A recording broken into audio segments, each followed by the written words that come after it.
Hello and welcome to coverage of today's race. It is the Creator Series and we are back for round 6 at China. And yeah, I'm very, very excited for this one.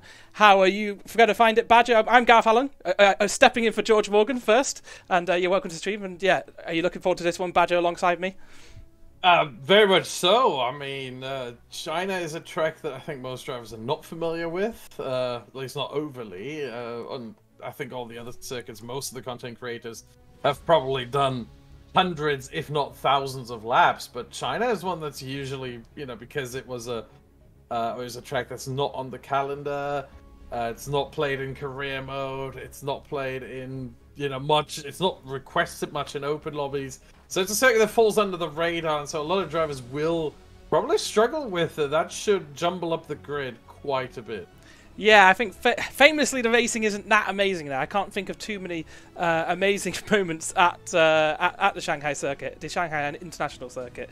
But yeah, in the game, it does produce some really good racing. That long back straight is an excellent opportunity to overtake. You can have switchbacks into the snails, all different lines through there. So I am really excited for this one, and that's a great thing about the Creator Series is we're doing something a little bit different. Yeah, certainly, and I was watching Just Ali earlier on his stream. He was doing a 5-lap test lobby on China, and he put on an absolutely fantastic move on the second snail corner, the one before the long straight.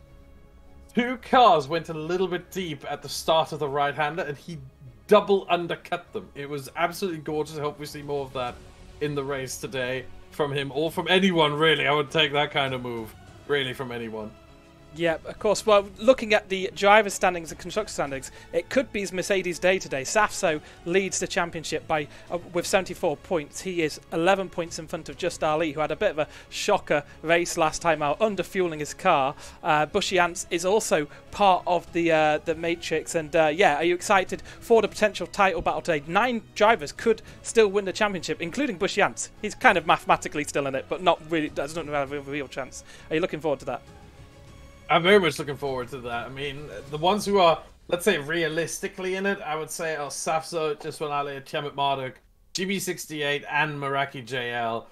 We're talking about 44 points that Rutanius and Liam and P6 and 7 are already behind, so it's a bit far away with 52 points still on offer. They would have to basically win out and hope that most of the other drivers just don't get anything going. Especially Safso would have to probably double zero at that point. So it's going to be a bit tricky for them. But I think Meraki might still be in this. If he gets 2 wins out of this, at least mathematically, at the very least, he's definitely still in it. But realistically, if he gets a little bit of good luck, I think the top 4 are the ones we're looking at here. Safso, Just Ali, Tiamat Marduk, and GB68. 2 of which haven't even won a race yet so far this season. In Just Ali, 3 podiums.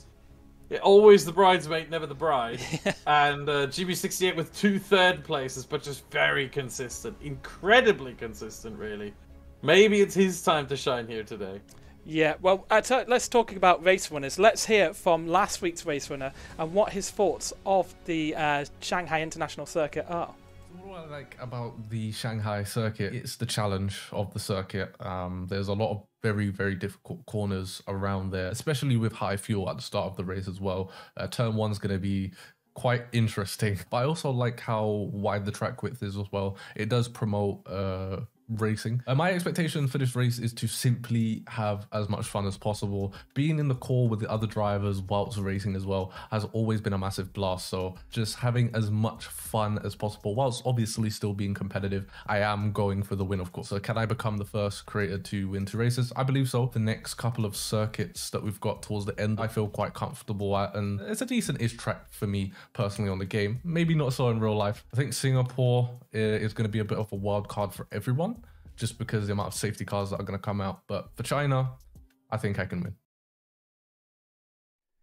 Yeah, so hearing from Bushy there, looking forward to the race. Of course, he doesn't feel the championship expectations are on him, wants to have a bit of fun, but absolutely backs himself for the win. And it would be the first 2-time winner of the series. We've only had singular winners, 5 races, 5 winners. Do you think Bushy can be the first person to book that trend?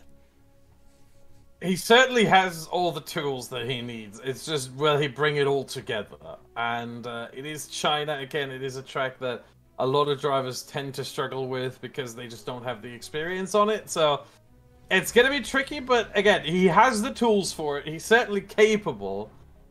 It's going to come down, in a way, it's also going to come down a bit to luck. With a 100% race, 56 laps that we're going to have here later, it comes down to strategy. Which one do you choose? When will a safety car happen? Will there be a safety car at all? I think the answer to that is definitely yes. But we've seen that so far throughout the season, that every race had at least one safety car. So I would be very surprised if we see none here. But, when does it happen? Does it happen early on and you're on a 2-stop and you can get rid of the softs? Does it happen late and you can go deep with hard tires? It's really tricky to make it out, and as we've seen, the strategies vary. So you can be absolutely golden with a safety car or VSC at the right time, or you could absolutely be in the mud. So that's what it's coming down to, I think, for Bushi. Hopefully he makes the right call and becomes the first 2-time winner, hopefully for him, obviously. But there's plenty of drivers who are capable, for sure. Yeah, we are going to jump into our qualifying session, 3 qualifying sessions coming up, of course, because it is time for the start of qualifying 1, and we have 18 minutes on the clock here, and no one yet going out on track. But yeah, we'll see the runners going out there soon. Now, usually, start of Q1, drivers go out there on intermediates. We have the intermediate championship coming up. Mm-hmm. I don't understand that at all. What is that tactic? So it's originally the way it used to be. In F1 esports, you usually see this from time to time as well. That you have drivers go out in Q1 on a set of intermediate tires. One, to at least set a lap in case other cars crash or invalidate every single lap. They run too wide on one corner and boom, there you go. That lap is gone. Or, for any other reason. So you want to have like at least some kind of banker. And then here in the Creator Series, I think we've taken it a little bit further. And we've got this unofficial intermediate championship where really it's just a thing of bragging rights between the content creators, that they can say, hey, I was the one who won the intermediate championship. It's really just, it's just a bit of bragging rights. And of course, originally stemming from the F1 esports tactic where you don't use a set of soft or medium tire that you might need in the race, but also, you're having a bit of fun as well.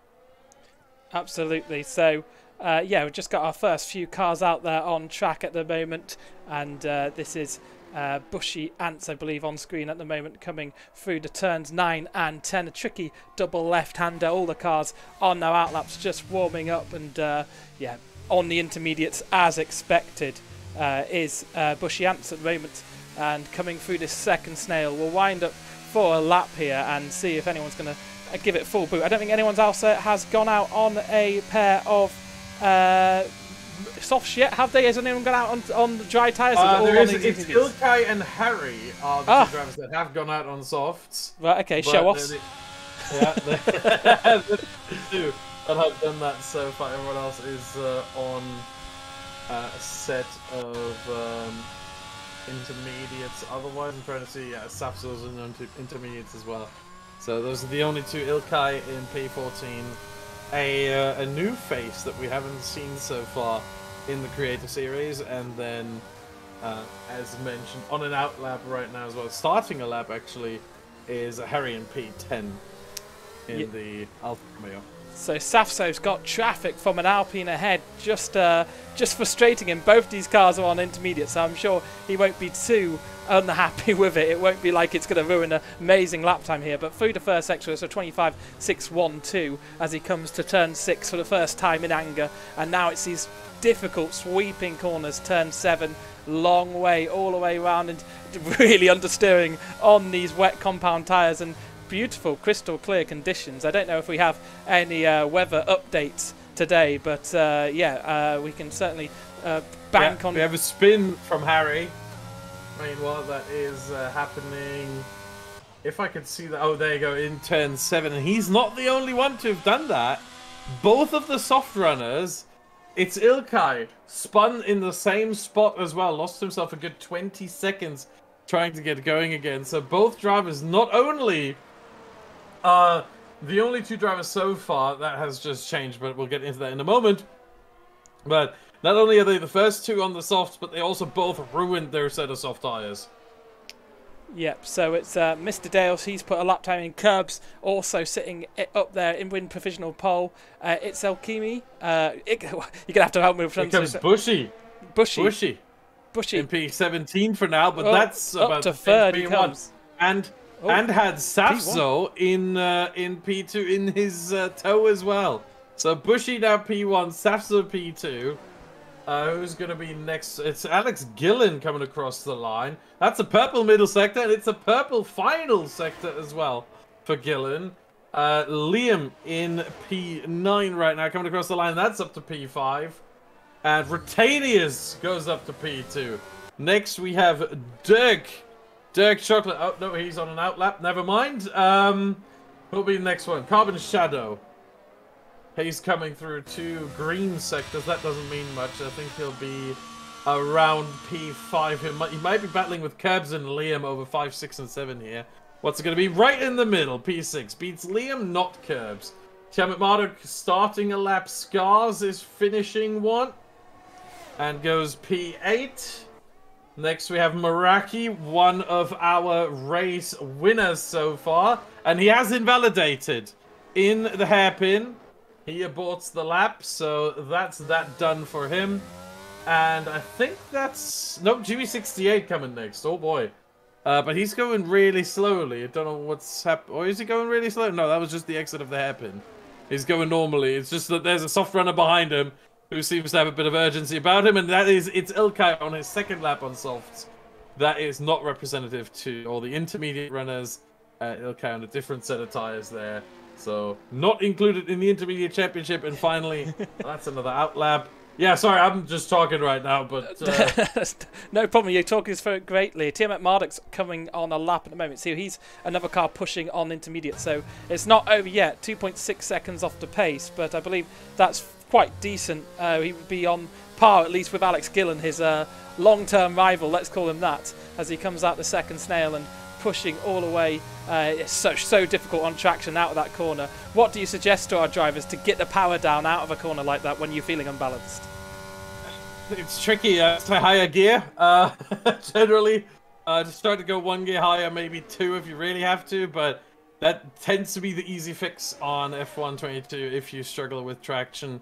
Just, you know, instead of 4th gear, try 5th, and that should you know, help you with any kind of issue. Otherwise, there are setup ways to do it. As Tiamat Marduk goes second in the Intermediate Championship, just behind his longtime foe, rival, and short-time teammate in the co-op career, Alex Gillen. So that's brewing to be a very interesting battle between those two. Finally, we get to see them come together again. But yeah, higher gear or setup things that you can do usually, especially in a corner like this, the long right hand of the second snail corner, is that you can reduce your rear wing or, reduce your front wing or increase your rear wing to give the car a bit more of an understeer, or a bit less of an oversteering tendency and a bit more of an understeering tendency. In a fast corner like that, where downforce obviously comes very, very easily to those cars. Absolutely. So Just Ali actually out there on a pair of softs. This could be one of our first very fast laps out here. Just Ali second in the title challenge, and wants to close down and put pressure on Savso into the next race and make it as easy as possible. Harry has retired. Oh, Harry's, that is in the next part of the track. That is in exit of turn 8, where Jusman Ali is just going through. Oh, and he's not the only one. There's another car off. That was a Mercedes. I think Safso. Yeah, Safso. Safso, championship leader, but he was on an outlap, so I think he just moved over in order to let Jusman Ali go through and to not give him slipstream down the long back straight, which is very clever. Jusman Ali, purple, first sector, purple, middle sector, He's only got the final sector to go, and we will get an idea as to how fast he's really going to be, but I think this is going to be at least in the 133s. How good? Well, we'll find out in just a couple of seconds. Through the hairpin, looks neat and tidy, maybe a little bit too deep into the corner. I think if he gets a little bit of a better exit, then sets up for the exit a bit more, he might gain some time, but looked pretty decent, pretty tidy. And 33.3 from Just One Ali. Purple in all 3 sectors. So probably one of the first real representative times of where the pace is going to be here. Of course, those times will come down all of the time, but Just Ali not choosing to get pulled into the whole intermediate battle, and sets his first lap time on the softs, the 13 numbered drivers. Now, there's Safso and Just Ali in championship contention. There's also Tiamat Marduk and GB68 not too far behind. GB68's had a real consistent season, and I want to point out Aston Martin was 7th in the standings 2 rounds ago. Now they're the second place team with 64 points. I don't think they're quite in touch with Mercedes, but I think there's every chance that they could secure that second position, could the Aston Martin outfit. Yeah, very much so. I mean, they've really shown some good consistency over the last couple of rounds. Some very good, very strong results over the last 2 races. We've seen with GB68 how strong he is. Scars today is filling in, needs to be said, for Hayden Gullis, who was not available today. But, yeah, we'll see how good Scars is. Currently, it's not looking too great. In the intermediate championship, he's towards the bottom there. So, he'll have to find some pace. But GB68 might have to, you know, find some time again. But again, if Aston Martin get outscored by Mercedes by 3 points or less, or they outscore Mercedes, then they're still in the championship, in the Constructors' Championship at the end of the day. Absolutely. So we have a few more cars out there at the moment. We've had 5 times from runners. Actually, Alex Gillino going over the line. He goes into second position, only a 10th away from Just Ali's time. Savso in third. He's putting a decent time, not too far away from Just Ali. That's certainly one to watch for the championship. First blood goes to Just Ali on those lap times. Remember, this is just for Q1. This is just to see who will fall out of the bottom 5 here. But we have all of our runners except for Meraki. Meraki's gone on and done 2 laps on those intermediate tyres. Everyone else out there on softs. Times to get the serious running in. And Tiamat Marduk, I believe, is just crossing the line now to start a lap. Nope, he started a lap. Meanwhile, here comes Scars to finish one. We just talked about him, and so far it's been looking good. He had the purple middle sector. That was until Retanius beat him to it, but it's good enough for provisional pole for now. Formula Racers goes P6. Here comes Retanius with the purple middle sector, but it's not enough. He actually loses too much time in the final sector. He was actually barely ahead after 2 sectors, but that final sector completely cost him P2 behind Scars. So Aston Martin actually looking very, very strong indeed. GB68, the other Aston, coming around the penultimate corner right now. And through the final one, and what is the lap time going to be for him? It looks decent, not great. I think we're talking, yep, P6 right there for GB68. But honestly, it should probably see him through Q1. Especially with Harry out already, we have more cars coming. Bushian's purple middle sector, hello. Here we go, through the final corner. That might be P1. And no, he also loses in the final sector, just enough for Scars to go through and keep the lead right now. Tomb is coming through, goes P5. Dirk Chocolate coming across the line. What's he gonna do? He should improve. He does not improve. Did he just start it? I thought he finished one. That's surprising. Tiamat Marduk in P4 meanwhile. I think that is also a safe lap for him. Do we have anyone else on a flying lap right now? I'm trying to see who the next car will be. Razin? No, outlap. Liam? Nope. No, outlap as well. Ilkay? tricky to see with I think mine. Liam has just improved up to 11th position. Oh yeah, he has. My bad. Yeah, okay. So the telemetry tool is not fully reliable. I will blame it on that. It is hard to work out sometimes, especially when some hubs giving you selling you a kipper. Let's say that. But he's gone up into P11. The cars at risk here are surprise, the two Red Bulls, Emphatic and Dirk Chocolate, down in 16th, 17th, and 18th position. Now Dirk Chocolate is on a flying lap at the moment, coming out of the second snail onto the back straight here, and it was the longest straight in Formula One. I think it's been surpassed by probably the likes of Baku, etc. now, but it is a very long wait time to think down to the braking zone at turn 14, and Dirk Chocolate has got through to Q3 a few times. He got through to Q3 last time, and that was decent from him, and did end up finishing a race in 10th position, scoring a singular point for the Red Bull outfit. But they're the only team really completely out of the standings, and he's up to 12th there, so that's decent enough. I don't think he'll have time to go again. It's only 3 minutes and 13 seconds, so I think that is his final lap. Yeah, he might go for one more, but he doesn't have the ERS for it, and I don't think he has the fuel for it either. Let me see. I think he has his. No, he does not have his telemetry on. That is a bit annoying. I did actually tell the drivers that they can turn on their telemetry if they want to. It would be nice. It would be kind, but as we get to the crunch end of the season, maybe they're being more guarded with their data, just in case there's any spies. But to be fair, I would understand that for the likes of Safso and just Banale. I wouldn't understand that for Dirk.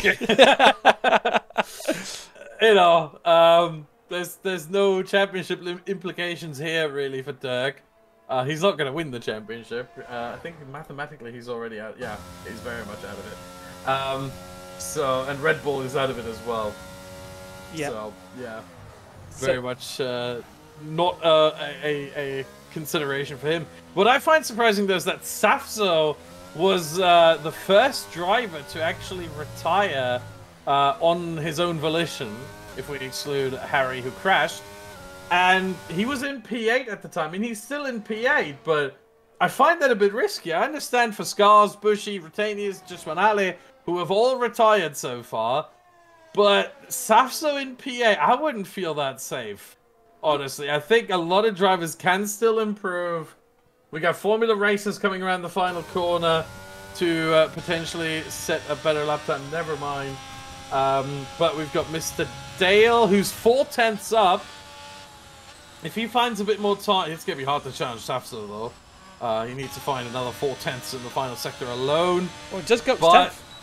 So that's a good time. He has got up to 10th. He almost actually challenged Safso, so his final sector on his first run must have been pretty bad. Clearly, because he's found the whole chunk of time. He gained 3 tenths in the final sector. That's impressive. Razin, currently P19, works his way up to P8, pushes Safso down. There we go. That's what I'm talking about. Kerbs, P13. I think he just started a lap. Meraki's at risk here. Ilkay in the pits, Infratic. I think that's an outlap. Yeah, that's an outlap. Meraki coming to Meraki, yeah, you're right. Purple middle sector for Meraki right here. Again, one of our race winners already. Will he make it to here today? To do that, he would have to likely get out of Q1 and into Q2 at first. And is he going to be able to do that? He should be. That's a that's an absolute stonk of the time. Not just that, but I mean, with authority right there. P132 has been breached in Q1 already. Carbon Shadow is on his way to start a lap, and it's going to be close. 4 seconds. It's going to be very close. Is he going to make it? Formula Races has spun it out the final corner. Coming to the line. He was trying to better his time, but he won't be improving his time. So Dirk Chocolate is out. Dirk Chocolate is confirmed out. Formula Races is out. Shadow, did he make it to the line? He made it. He just made it with about 1 second left. That leaves Infratic. Kerbs currently fighting. Liam currently pitted. Hoping. Yeah, Liam has pitted, but he can still get eliminated is what I mean. Yes. From P12 up, Mr. Dale upwards, everyone is safe. GB68 might still lose it if Curbs, Carbon Shadow, and Infratic all beat him. And there goes Curbs up to P4. That is a surprisingly good result for Curbs. He is a FIFA creator, so for him to do that well on F1 is quite impressive. Plus, he's on controller, so that makes it all the harder. Here comes Infratic now through the... He's invalidated! That saves GB68. So it's Liam or Carbon Shadow out in Q1. Carbon Shadow double green in the first 2 sectors. Let me check by how much. I think it's 10.5 overall. It's about 2/10, I would say. Yeah, so 10.5 just under overall. 2/10. And is that going to be enough? Not enough. But if he finds a bit more, he just needs 4/10 in total. So if he finds 2/10 in the final sector, he'd do it. Here we go through the final corner. Could have taken a little bit more there, and it's only P17. He does beat Formula Racers, but Liam is safe after all that. And GB68 obviously was safe the moment Infratic invalidated. Yeah, so that is... Yeah, I think the guy we need to talk about is Curbs in P4. That is an impressive time right there. Yes, yeah. I mean, there was a little bit of track evolution, but even so, even taking that into account, he's 3/10 away from the pace here by the looks of things, and it's yeah, absolutely a superlative lap right at the end of the qualifying session there. And yeah, we are sad to lose Dirk Chocolate, Shadow, Formula Racers, Infratic, and Harry out of that session. Let's just jump in and get the confirmation of the results of that session. So it is Meraki who takes a very, very good time right at the end. He was very, very confident on those tyres, of course. Yeah, certainly that was a fantastic lap. Again, helped a little bit with track evolution, as you mentioned, just like Curbs, but at the same time, fantastic lap. And Meraki proving once again he's a force to be reckoned with. He's certainly someone who can be involved in the decision for the race victory here. 100%. And yeah, the cars knocked out were Dirk, Carbon Shadow, Formula Racers, Infratic, and Harry. And just through was Liam. Liam was a bit of a lucky boy, really, not going out and deciding they were safe. But they have saved a set of tyres, and it's a bit darker in this session, would you say? Yeah, looks a bit darker, certainly, but no rain to be expected. So, you know, drivers are a bit lucky in that regard. No rain expected for this session. Yeah, and that being said, that might change for the race, potentially. I'm not even sure how to read. I can see the weather forecast in the same way the drivers can see it, with the icons for race start, 5 minutes, 10 minutes, 15, 30, 45, 16, 90, and 120, I think. Maybe 45 isn't in there, I'm not sure, but that's basically how it works. And I can see the icons, but I can't see the percentages. The drivers can. But there are 2 clouds in the middle. Yes. So we have a weather update, and it said it would be fine in this session, maybe. But yeah, we'll have to see. Yeah, the weather, current conditions. It says next 15 minutes it will be overcast, and then maybe going light cloud at the end. So who knows? Maybe a little drop of rain at some point in the session. Which yeah, it's gonna be light cloud at 30 minutes. So by that we're gonna be way done with Q2. Right. Okay. So yes. Oh, spin from Safso on the exit of the first snail corner. And he's standing in a very awkward spot there. Yeah, having to drive backwards on the circuit, you don't want to do that too far, otherwise the game will kick in and give you a disqualification. That would be disastrous for him. It would be him starting from the back of the grid, but he did get it going again and didn't get involved. Very busy.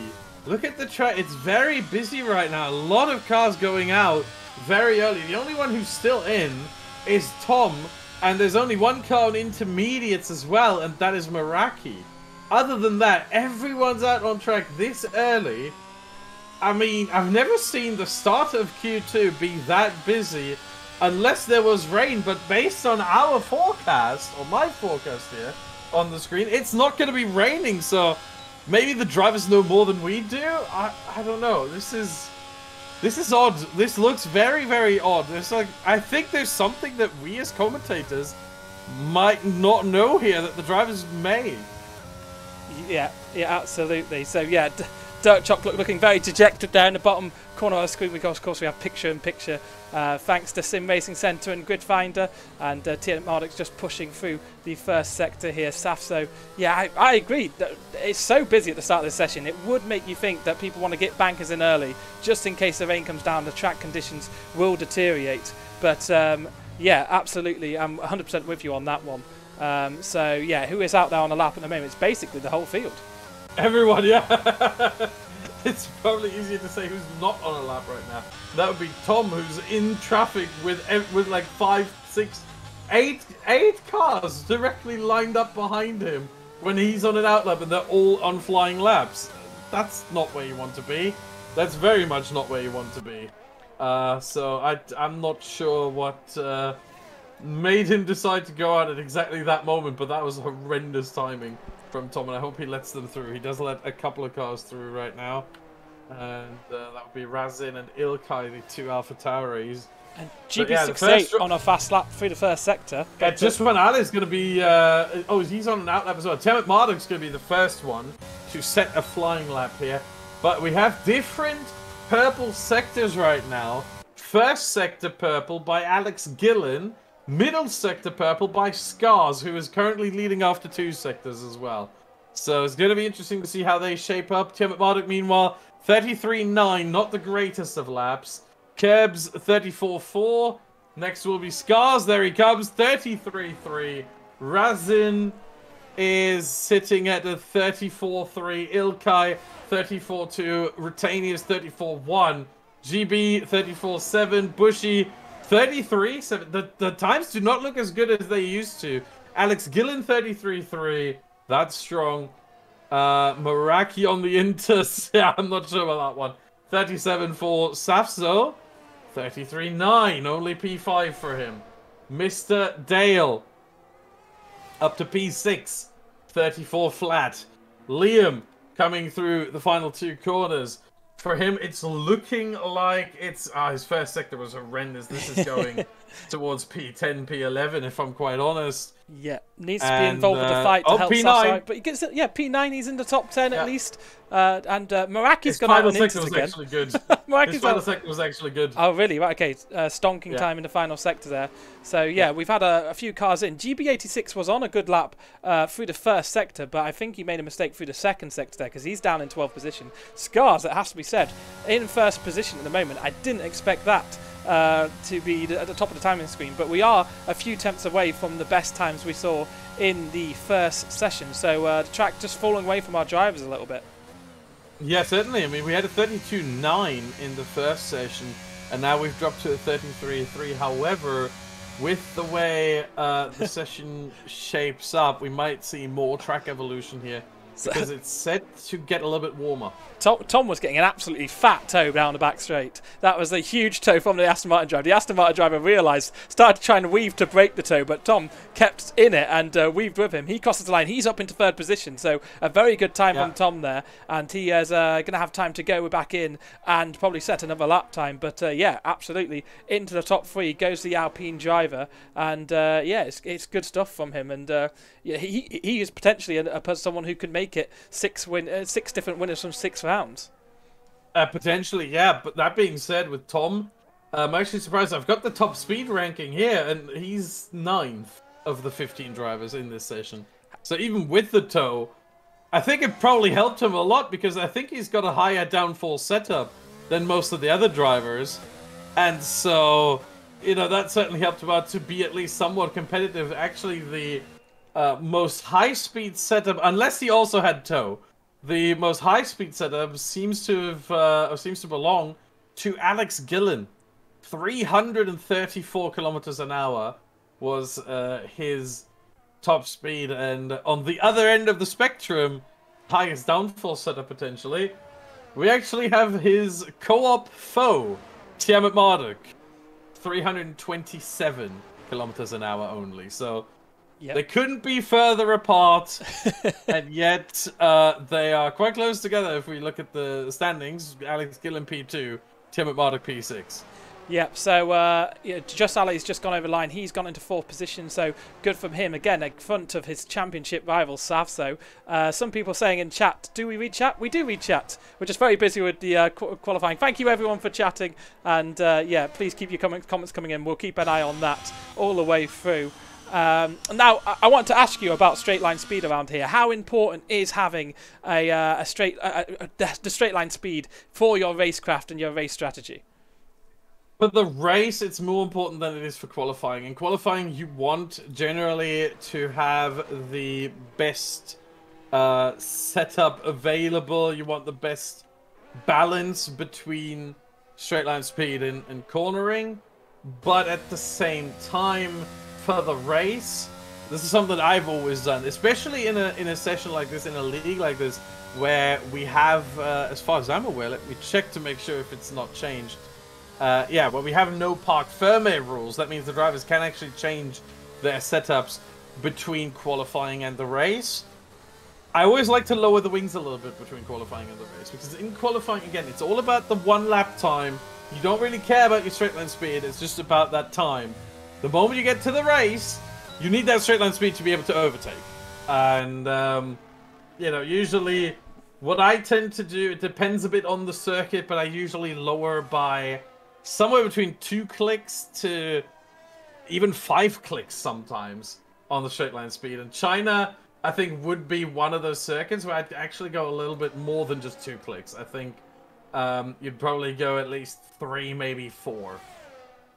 Yep. So that's, yeah, always interesting to have an engineer on a longboard. Of course, you work for the Sim Racing Centre, and yeah, I've said that right. It's Sim Racing Centre, isn't it? Yeah, you're an engineer for them, and it's always interesting to have that insight alongside you. And yeah, there's clearly a few things I don't understand. There's a reason I'm commentating and not racing, certainly. And yeah, it's really interesting to see Tiamat Marduk's out there on his 2nd time lap, pushing through the middle sector, and he has gone fastest of all through the 1st sector, a 10th.5 up through the 2nd sector. Middle sector. He's gone purple again, so it's double purple. And oh, I think that's actually just been beaten by Rutanius in the middle sector. So yeah, talk of the devil of Sim Racing Centre's own Rutanius pushing all the way through that middle sector. But yeah, it could be a sign that he's got maybe a little bit too much front end on the car, maybe through the tight corners of that middle sector. But Tiamat Marduk could be jumping all the way up to the top of the timing screens here as he comes round the final corner. The fast left-hander, so difficult to keep it within track limits. He does, crosses the line now. Will he go up to top? He does. Provisional pole for Tiamat Marduk. So now. Good for him. Britannius coming around the final sector now. He crosses the line and goes ahead. A 10th.5, a 1:32.722. These drivers have found that form to crack into the 1:32s here. Yeah, I think what we saw with the first run is a lot of drivers were on old soft tyres. They were using the soft tyres from the first qualifying, the used ones that they've already put a couple of laps in, and now they're using new ones, and that's where we see the 32.7s and the 32.8s come through. It's just a matter of time, because these soft tyres, they really don't last long. It's something that for me, it's kind of bugging me in a way, because it limits your strategy quite a lot if you have soft tires that really only last 10 laps or so, 15 laps maximum. It's not really enjoyable because it's a tire that you're never going to use in the race unless there's a late safety car. And then the hard tire is just too slow, so the middle tire always becomes the optimal race tire around pretty much every circuit on the F1 game. And it's a bit annoying. I like the variety that last year's game had, where you had tracks where, you know, the optimal strategy was really close on tire wear with 70, even 75%, but you had to risk it at least on 50% races, which is the usual league racing format. But this year they've sort of uniformed it, and I don't like that personally. I'm not a fan of this. I hope they revert that in the future and give each track their characteristics back a little bit in terms of the tire performance. Back from my rant to the... I didn't want to cut you off. You were in your flow there. Yeah. Here comes Bushy Ant starting a lap. Razin has spun in the final corner. And he has a 5-place grid penalty for a collision with Bushy. It doesn't look like Bushy has any. Hold on, I can check. 1 second. Bushy isn't carrying any damage according to my No screens. damage for Bushy. That's And brutal. no damage. I don't know if there's damage for Razin. I can't tell. He doesn't have his telemetry on, but I know Bushy has his on, and he has no damage from this. So I don't really know how the collision came together. But Bushy has invalidated his lap already anyway. Retanius deciding he's had enough. He retired in the pit lane. He's had enough for Q2. He thinks he's safe. I agree with that assessment. Here comes Alex Gillen now. Is he starting a lap or is he? No, I think he's just. Yeah, he's starting a lap now. Bushian. So he's had that contact in the first sector, and he's 3 seconds off his time. So obviously it's cost him. He's on the bubble in 10th position. So Bushy Ants, someone you expect could even make it the first double winner in the Creator Series, is under a bit of pressure here, certainly in qualifying to get through to Q3. Of course, the top 10 shootout coming up very soon. We're going to find out who's going to join it. Currently in danger are Mr. Dale, Liam, Shy, Curbs and Meraki. Meraki, of course, probably will set an absolutely blinding time at the end. But Bushy Ants actually down into 11th, and just Ali on the bubble there after an improvement. Yeah, it's going to be tricky for Bushy, but it seems like he has enough fuel, and he actually... What happened to him happened very early in the lap, so he can just go for another one right now. Yeah, his tires aren't in the best shape, but he can save himself, and he will have to. And he has full battery as he started the lap, and he's got 1.8 kilograms of fuel. This is going to be tight, but it'll work out. 1.8 kilograms of fuel is a tricky situation for sure, but I think he will just about make it to the line with probably 100 grams of fuel, possibly, maybe 200 if he's lucky. But so tricky. That should be enough. Sure. It should be enough. At the end of the day, if you have 5 grams of fuel in the car, you're not entering low fuel mode just yet, then you'll be fine. Gillen goes top. He needs that. Purple first sector certainly helps his cause. 24.2 right there, beating the previous purple sector by 0.04 of a second, almost 5. Middle sector, purple again, beats the previous purple by 0.2 almost. And this is Bushy with old tyres. Flying. Yeah, this is with not perfect tyres. So Bushy's absolutely flying out there. Yeah.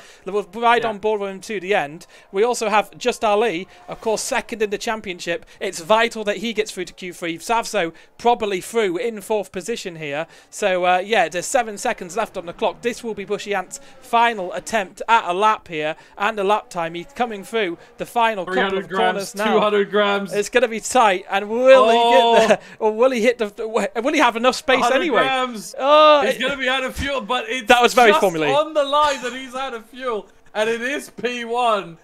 I mean, he could have timed this better. This was beautiful. Absolutely. Well done, Bushy Ants. That was gorgeous. And, yeah, absolutely impressive stuff there. So from Bushy Ants, P1, and he's safe. Just Ali only up to 7th position with that time. Shy's out in 12th position. He'll be starting from the back with his 10th place good penalty. Scars, goes an absolutely P4. Superlative time for him. He's up into 4th position. He is safe. That puts GB68 into the bubble. And Curbs is out. Oh, Curbs is out. He had a great time. Tom coming across the line. Oh. Tom P10. Either Tom or Dale. And Dale is not improving. Tom saved himself. Once again, he has a knack for that. By the skin of his teeth. We're talking 27 milliseconds. GB68 out. Tom through. Mr. Dale not improving on this lap. Wow. GB68, one of the drivers I considered to be a potential favorite here, who's been very, very strong and who is still in the championship hunt. Out in Q2, P11 for him. Yeah, running 4th in the championship, 52 points. He's just under a race win away from the top of the championship, and crazy things do happen. Of course, let's not forget 2007, Hamilton went into the penultimate round at China in pole position to win the championship. Gravel pit and hydraulic issues at Brazil, and it was championship over. GB68 certainly came in thinking maybe that could happen to the cars ahead, but starting from 11th position, he's going to have a Mark Webber-esque comeback like we saw in 2011, starting in 18th, coming back on 3rd on the podium to have anything here. Yeah, certainly. There's a lot on his plate now that GB68 will have to do. It's going to be a tall order for him to get something out of this race, but he can do that. It's a long race. It's 56 laps, so I wouldn't put it past him to be able to pull something out of the bag here. But yeah, no Q3 appearance for him. The other three championship contenders, let's call them the main championship contenders, Safso, Justwan Ali, and Tiamat Marduk, they've not been too great either. Look at this: Safso P7, Justwan Ali P8, Tiamat Marduk P5. I mean, maybe a good horse only jumps as high as it has to, and they've cleared the hurdle. But I'm a bit worried. Bushy Ants, Alex Gillen, Rutanius, Scars, all looking very strong. And don't forget, Meraki can very well, ramp up the pace. So there's a lot of competition here for our championship competitors. Yep. 100%. So Curbs knocked out there. He's on screen and just going to be taking a little relaxing moment. 12 minutes of qualifying free coming up, and he's probably a little bit dejected. Tom also there. He's delighted just to get through. And I was trying to find GB86 on the picture-in-picture, but apologies to the stream. I'm absolutely rubbish with it. So we will jump back into. No, he left. He actually left. That's not your fault. Oh, he's got. I'm seeing it right now. He actually is. Yeah, he left the. Yeah. Oh, okay, so no PIP for GB86, he is probably a little bit fuming that he got knocked out there. Now we have a little weather update for this session. Light cloud throughout, but still drivers going out there straight away wanting to show that they are business here in the crunch time of this qualifying session. 12 minutes on the clock, and absolutely, we are ready for this one. Yeah, this time it's less about, potential rain or anything. It's just they want to get out, so they have 2 runs. Again, the first one's going to be on all tires, so expect the proper laps. This is just for banker laps right now. Expect the proper laps to come in towards the end of the session, but this is going to be our first hallmark, really, here of who is where. And, again, the tires should be pretty similarly worn across all drivers. I can try to see if I can make out some tire wear. So I can see for Safso, he's currently on 14%. So that's definitely used tires. Bushy as well, he's got 50% tires. It's LK, he's on 11%. Justwan Ali is on brand new tires. Yeah, so he's certainly one to ride on board with. We're going to see a good lap here. We'll talk you through it. And this will be his banker lap, of course. He'll have probably at least one more opportunity at the end of this session to use a fresh pair of softs to improve if he makes any mistakes on this one, or just to better his time. Of course, second in the championship and coming towards the second snail, just winding up his lap here and trying to get the temperatures into the right zone. How hard would you push on an outlap to get the temperatures up to speed here? Generally not that much, because the track really does it for you for the most part. So I just weave a little bit on the back straight, on the long back straight. Other than that, the snail corners will immediately put a lot of temperature into your tires. So you exit the pits with 70, and you tend to immediately end up with 73, 74 degrees just as you exit the snail corner.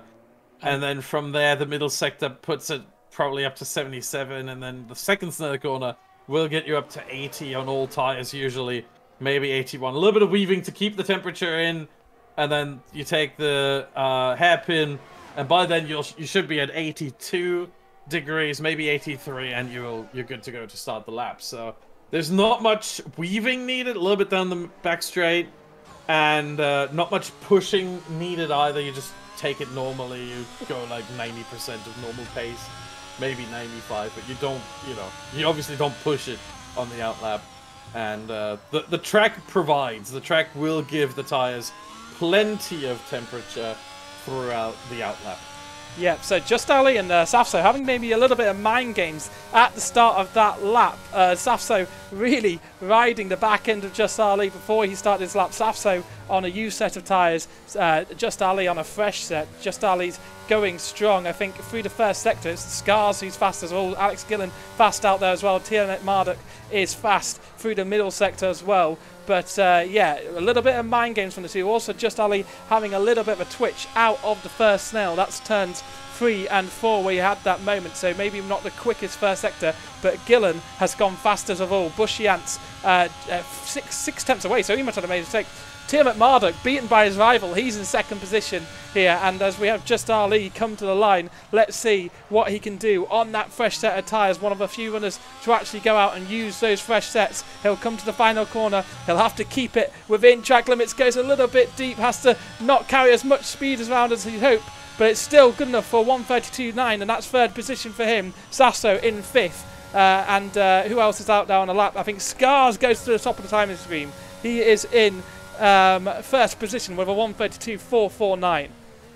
Yeah, I tell you what, I think Scars, Alex Gillen, and Tiamat Marduk also on fresh tyres there for their first run. Either they just wanted to, you know, get it over with, or they actually saved 2 fresh sets of softs and they don't intend to use any during the race. That might be another possibility here. Meraki goes P6. That's definitely a used set, I can tell.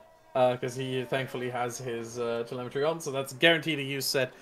So Bushy and Meraki, I think, are the 2 drivers that I'd be looking at, because their tyres are incredibly worn, but a 33.1 from both of them is a very strong lap on worn tyres. So both of those, very, very good indeed. Tom driving around, I don't know if his tyres are worn or not, but yeah, looking at his sector times, I would say it is likely. Let me compare real quick. It is likely that they are worn. Yeah. It is likely they're worn. Yeah. He's made probably very much worn, actually. This might end up being a 1:34. Yeah, he's way off the pace. Getting a little bit of a tow from an Aston Martin again. That's happened before. But going down to the penultimate corner here, well, the penultimate proper corner, there is turns 14, 15 and 16 coming up, but this turn 15 right-hander here is a nothing corner to me. So coming up to the left-hander, Tom is going to be setting his lap time, but I don't expect it to be setting the world on fire. Certainly his first 2 sectors haven't done so, and only good enough for 9th position. It was a 1:44, absolutely bang on the money with that prediction. What about a prediction for pole? Who you think is going to get it after those first runs? Oh, that's always a tricky one. I don't know if Scars and Alex Gillen still have another set of softs, so I'm actually gonna go with Bushy. I think Bushy Ants gonna do it, and if I had to put a time on it, I would say a 1:32.2. Okay, not just who, but a time as well. Bushy with a 1:32.2 coming in fast, and yeah, I have to agree. I think Bushy it's still my favourite. I think Scars has been very, very quick. Has he saved enough tyres for this qualifying session to have another shot at it? I'm not quite sure. I've not been keeping up to track with it, but he was super fast on his lap. Gillen, not an outside shout either, and he had an incredible debut back at Zandvoort last time out. 2nd place, holding up GB68 to clinch that 2nd position after Just Ali fell away with these fuel management issues that he faced at Zandvoort. So Alex Gillen, you know, again, he could be picking up a race win here if he can carry over that form from last week. He said it was his first league race in a long time, and it didn't show, to be honest. He showed some really impressive pace for his debut outing. Yeah, certainly. Meanwhile, we already have a first cut on an outlap in It's Ilkay. For some reason, it shows the fuel indicator on the telemetry for me. That shouldn't be the case, quite honestly. If he exits the pits with not enough fuel for 1 lap, that would be very surprising. Yeah, okay, I think the fuel indicator is erroneously showing. Was a bit surprised there, but we have more and more cars now leaving the pits. I think Ilkay is trying to go for 2 laps here. If he messes up the first one, he's still got 1 more opportunity to get a lap in, so just time-wise and fuel-wise. Yeah, so an interesting strategy, hedging the bet. We saw Bushy Ants do it earlier to great effect. He did go fastest in that session on that. He's doing it again. He's doing it again, Miss Bushy. Right, okay, so... And Rotanius too. Right, okay, well, it can work out very well. The only thing that could happen, especially during these kind of dying moments of the session is that he could trip over cars on their outlap and have to go for that second run anyway. So that is the only real downside of doing 2 runs. Also, the second run you'd be nowhere near good enough with the tyres, or well, you lose a little bit of advantage of the tyres being fresh, and also, the track isn't in the perfect position. But it's I cannot say his name. What's his name? It's Ilkay. That's it. Ilkay. Right, okay. It's Ilkay. There we are. It comes up. It's just completely flat on my screen, and the words don't pop at me at all. But it's Ilkay. It looks a lot better in my timing screen, I must say that. So going through the first snail right now, and he'll be the first car to set a proper competitive final lap time here, coming down into turn 6. And I think through the first sector he's improved. He's actually found 3.5 tenths of a second. Yeah, just before we go on with that, do you follow the Premier League? I do. Ilkay Gondor. Right? Exactly. Right. Okay. What I was about to talk about. Yeah, just like that. Okay. Okay. Name, yeah. I've got that. That's like nailed in my head now. That's nailed in my head. Yeah. There you go. Wonderful. So, Ilkay is on 2 green sectors. He's improving first sector 3.5 tenths, middle sector 4 tenths. So we're talking about 3/4 of a second in total. So that's already putting him towards P5. If he now gains time in the final sector as well, he can challenge just Van Ale, maybe even Tiamat Marduk for a top 3 spot right now. It's not a blistering lap, and he will fall down the order a little bit. But it's a decent lap, a good enough lap, I would say. And he comes across the line, should be in the 1:33.0. Oh, wow, whoa! That final sector, hello! 32.5, did not expect that in the slightest from Ilkay. That is a strong lap and a half right there. Well, not quite and a half, but you get the idea. Very, very good indeed. Bushy has backed off. Bushy is going for that second lap. He wasn't happy with the first sector, so he backed off. Retanius, on the other hand, has not. He is still going, and he is currently aiming for a 32.8, 32.7 if he gets a good final sector. It's not looking great. Tiamat Marduk is the one he's aiming for right now. As final corner approaching. I think he was riding on the curb a little bit. Yeah, 32.9. Actually, not that great of a final sector either. So, Retanius, I don't think we will see in the top 5 on the grid. I think he'll fall down the order a little bit more than that. So, who do we have next to finish a lap? Lots of drivers. I think Scars went purple in the first. There we go. Yeah, so Scars purple in the first. Just Ali going and improving by 2 tenths in the middle sector. So he's currently down in 6th. He's looking to jump up the order. Now Bushy Ants goes fastest in the first sector. So that second soft run proving to be very, very lucrative for Bushy Ants here, at least through the first sector. He's down in 7th. He could be jumping up the timing screens here as we come towards the end of this session. Tiamat Marduk, Gillen, is coming through the first sector as well. He's going to be one of the last cars to start the lap. So will Tiamat Marduk. I think Tiamat Marduk will be the last. So, yes. Scars had a little bit of a moment coming out of the hairpin. They had to correct the steering. That may have cost him at least half a tenth, I think. Coming across the line, it is still an improvement, 32.2. But purple first from Bushy. He's only 0.04 of a second down in the middle sector, so he still has a 0.03 of a second advantage on Scars' lap. If he can get a 40.24 final sector, then Bushy is good, and he would take P1, at least provisionally. Just Van Ale, across the line, P5 for him right now. Here comes Bushy. Cross the line, 32.2. It's exactly as I predicted. Now, will he keep that pole position, or will he lose it? Tom is going to be the next one. He's up 6.5 tenths right now. That'd be enough for at least one position on Safso, but not the greatest lap at all.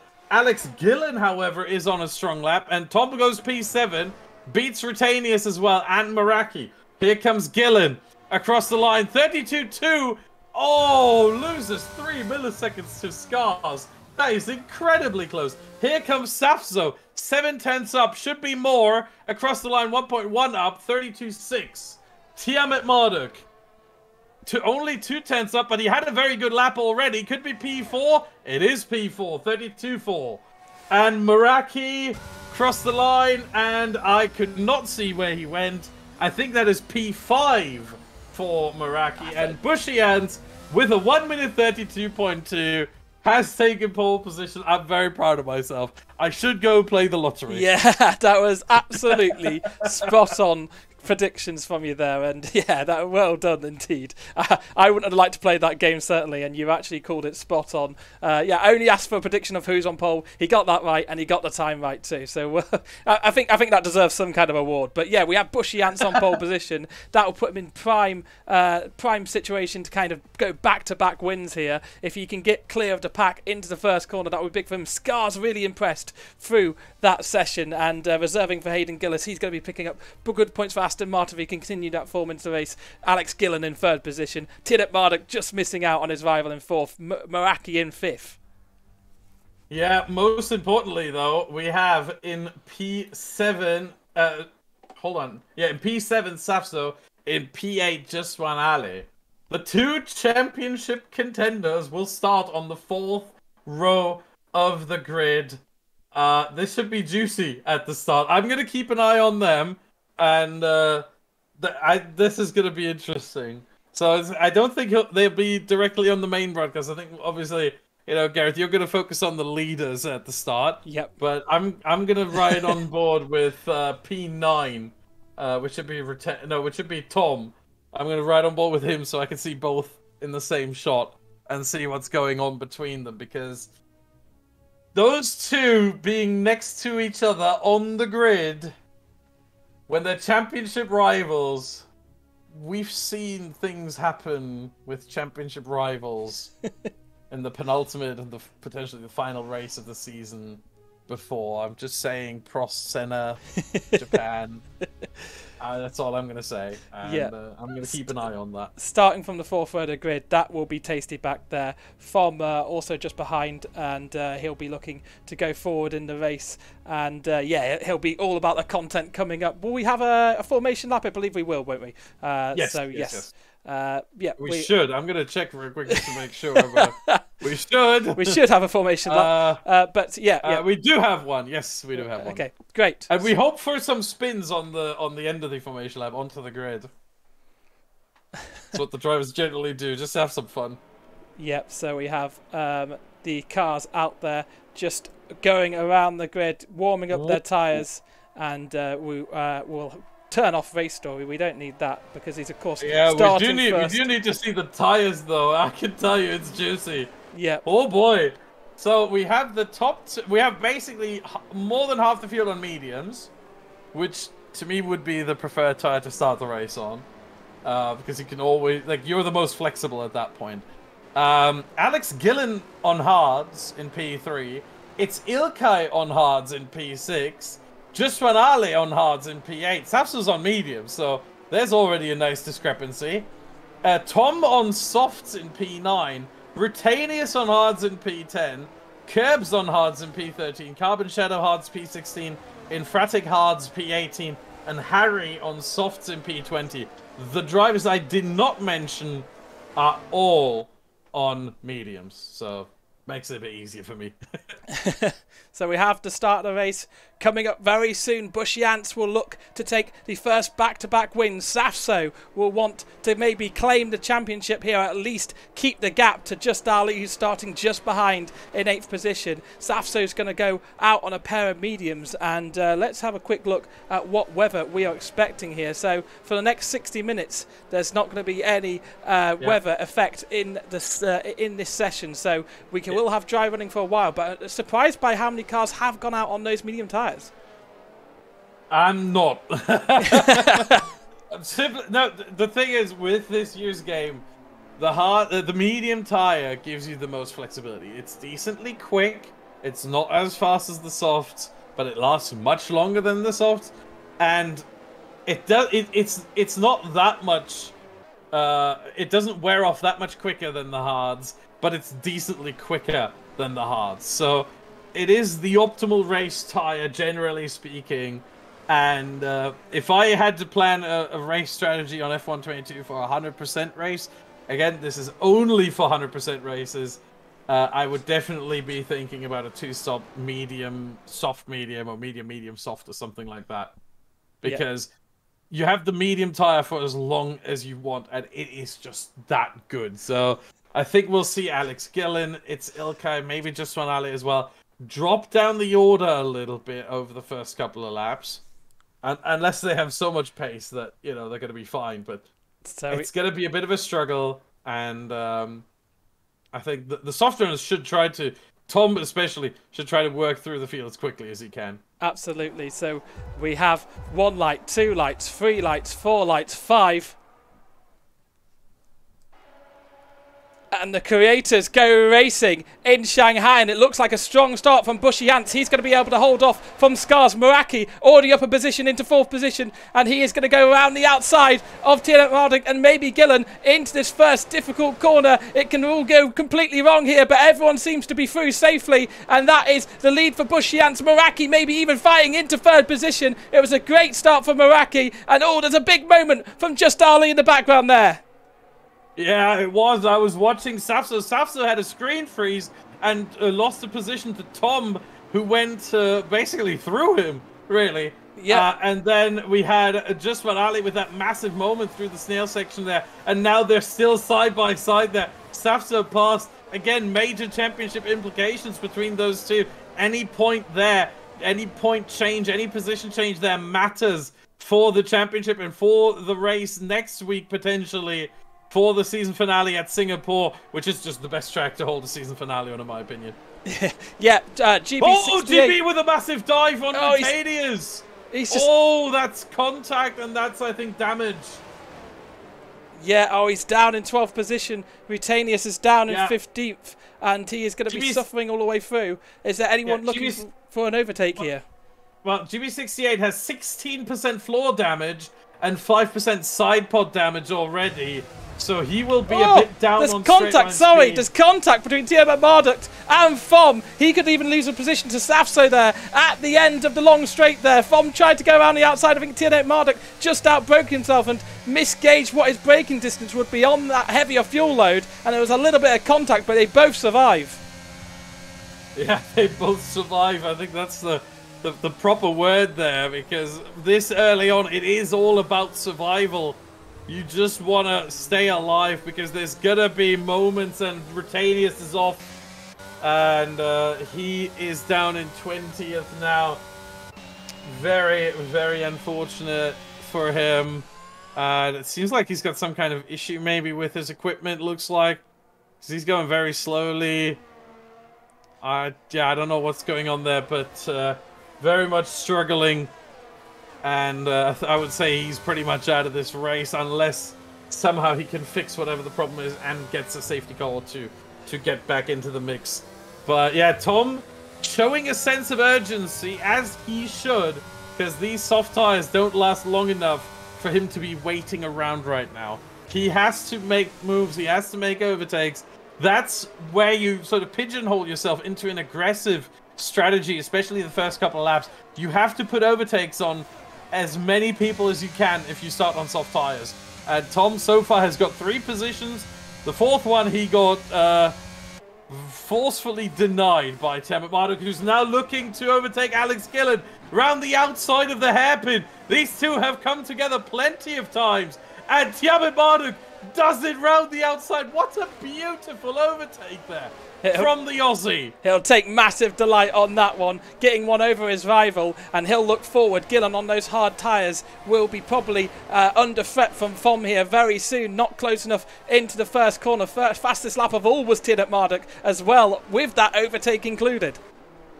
Yeah, I think I already know what Tiernan Marduk's thumbnail for that video is going to be. I think we just saw it. Overtaking Alex Gillen into the hairpin, round the outside. That's normally not an overtaking spot, to go around the outside at the hairpin, when you are usually, in this case, when you are the car behind trying to make the overtake happen. In this case, it worked because Tiernan Marduk does have the better tyres, so he had a bit more grip, going through the corner than Alex Gillen did, and that helped him enough to make that overtake happen. But what a way to use your tires. Wonderful stuff. DRS now enabled, and Alex Gillen won't have it, it seems. So Tom should be a bit patient for now, because he should get the position on Alex Gillen down the back straight right here. Yeah, so I mean, one car I do want to mention quickly is Dirk Chocolate up to 10th position. He's gained 5 places on the start here, but Tom is going to be right behind Alex Gillen on the back straight. The DRS flap will pop open now, and it's going to be easy as you like as they go down into T14, and it could actually be the likes of Safso who want to get. Tom goes too deep. Tom went very, very deep there. That does give Gillen a chance to return the favour around that turn 16 here, but I think he recognises that wasn't an overtaking opportunity. He's going to have DRS down the straight, and he's going to pull right behind. Tom is blinking. Tom is blinking, means he's below 10% ERS, but Alex Gillen decides to just stay behind, stick with him. Meanwhile, Just Van Ale has dropped off a lot. He's down in P10 now. Dirk passed him. In P9 is now Dirk Chocolate, making a massive move through the field there after that horrendous qualifying session. Started in P15, now he's up to 9.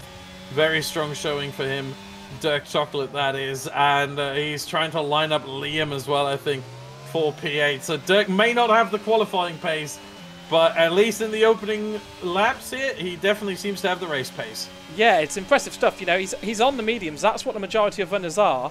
And just in front is Liam. He's also on the mediums, and certainly under pressure from Ilkay is out. Ilkay's out. Ilkay is out. Yeah. What has happened to him? Exit of turn 7. He spun to the left. There he is. Yeah, he's in the gravel pit to the left of our screens, just there. And Ilkay is out of the running here. I don't think that's going to be a safety car. No, he's too far off, and there's no cars behind him anymore. Everyone has passed the scene of the incident, so there shouldn't be a safety car or VSC. I think the car will get removed in due time within the next probably 15 seconds or so. And there you go. That was a lot less than that. And we're back under green entirely, so no safety car or VSC needed there at that point. He was way too far off the track at that point. And didn't bounce back onto the circuit either, so all good, no safety car needed.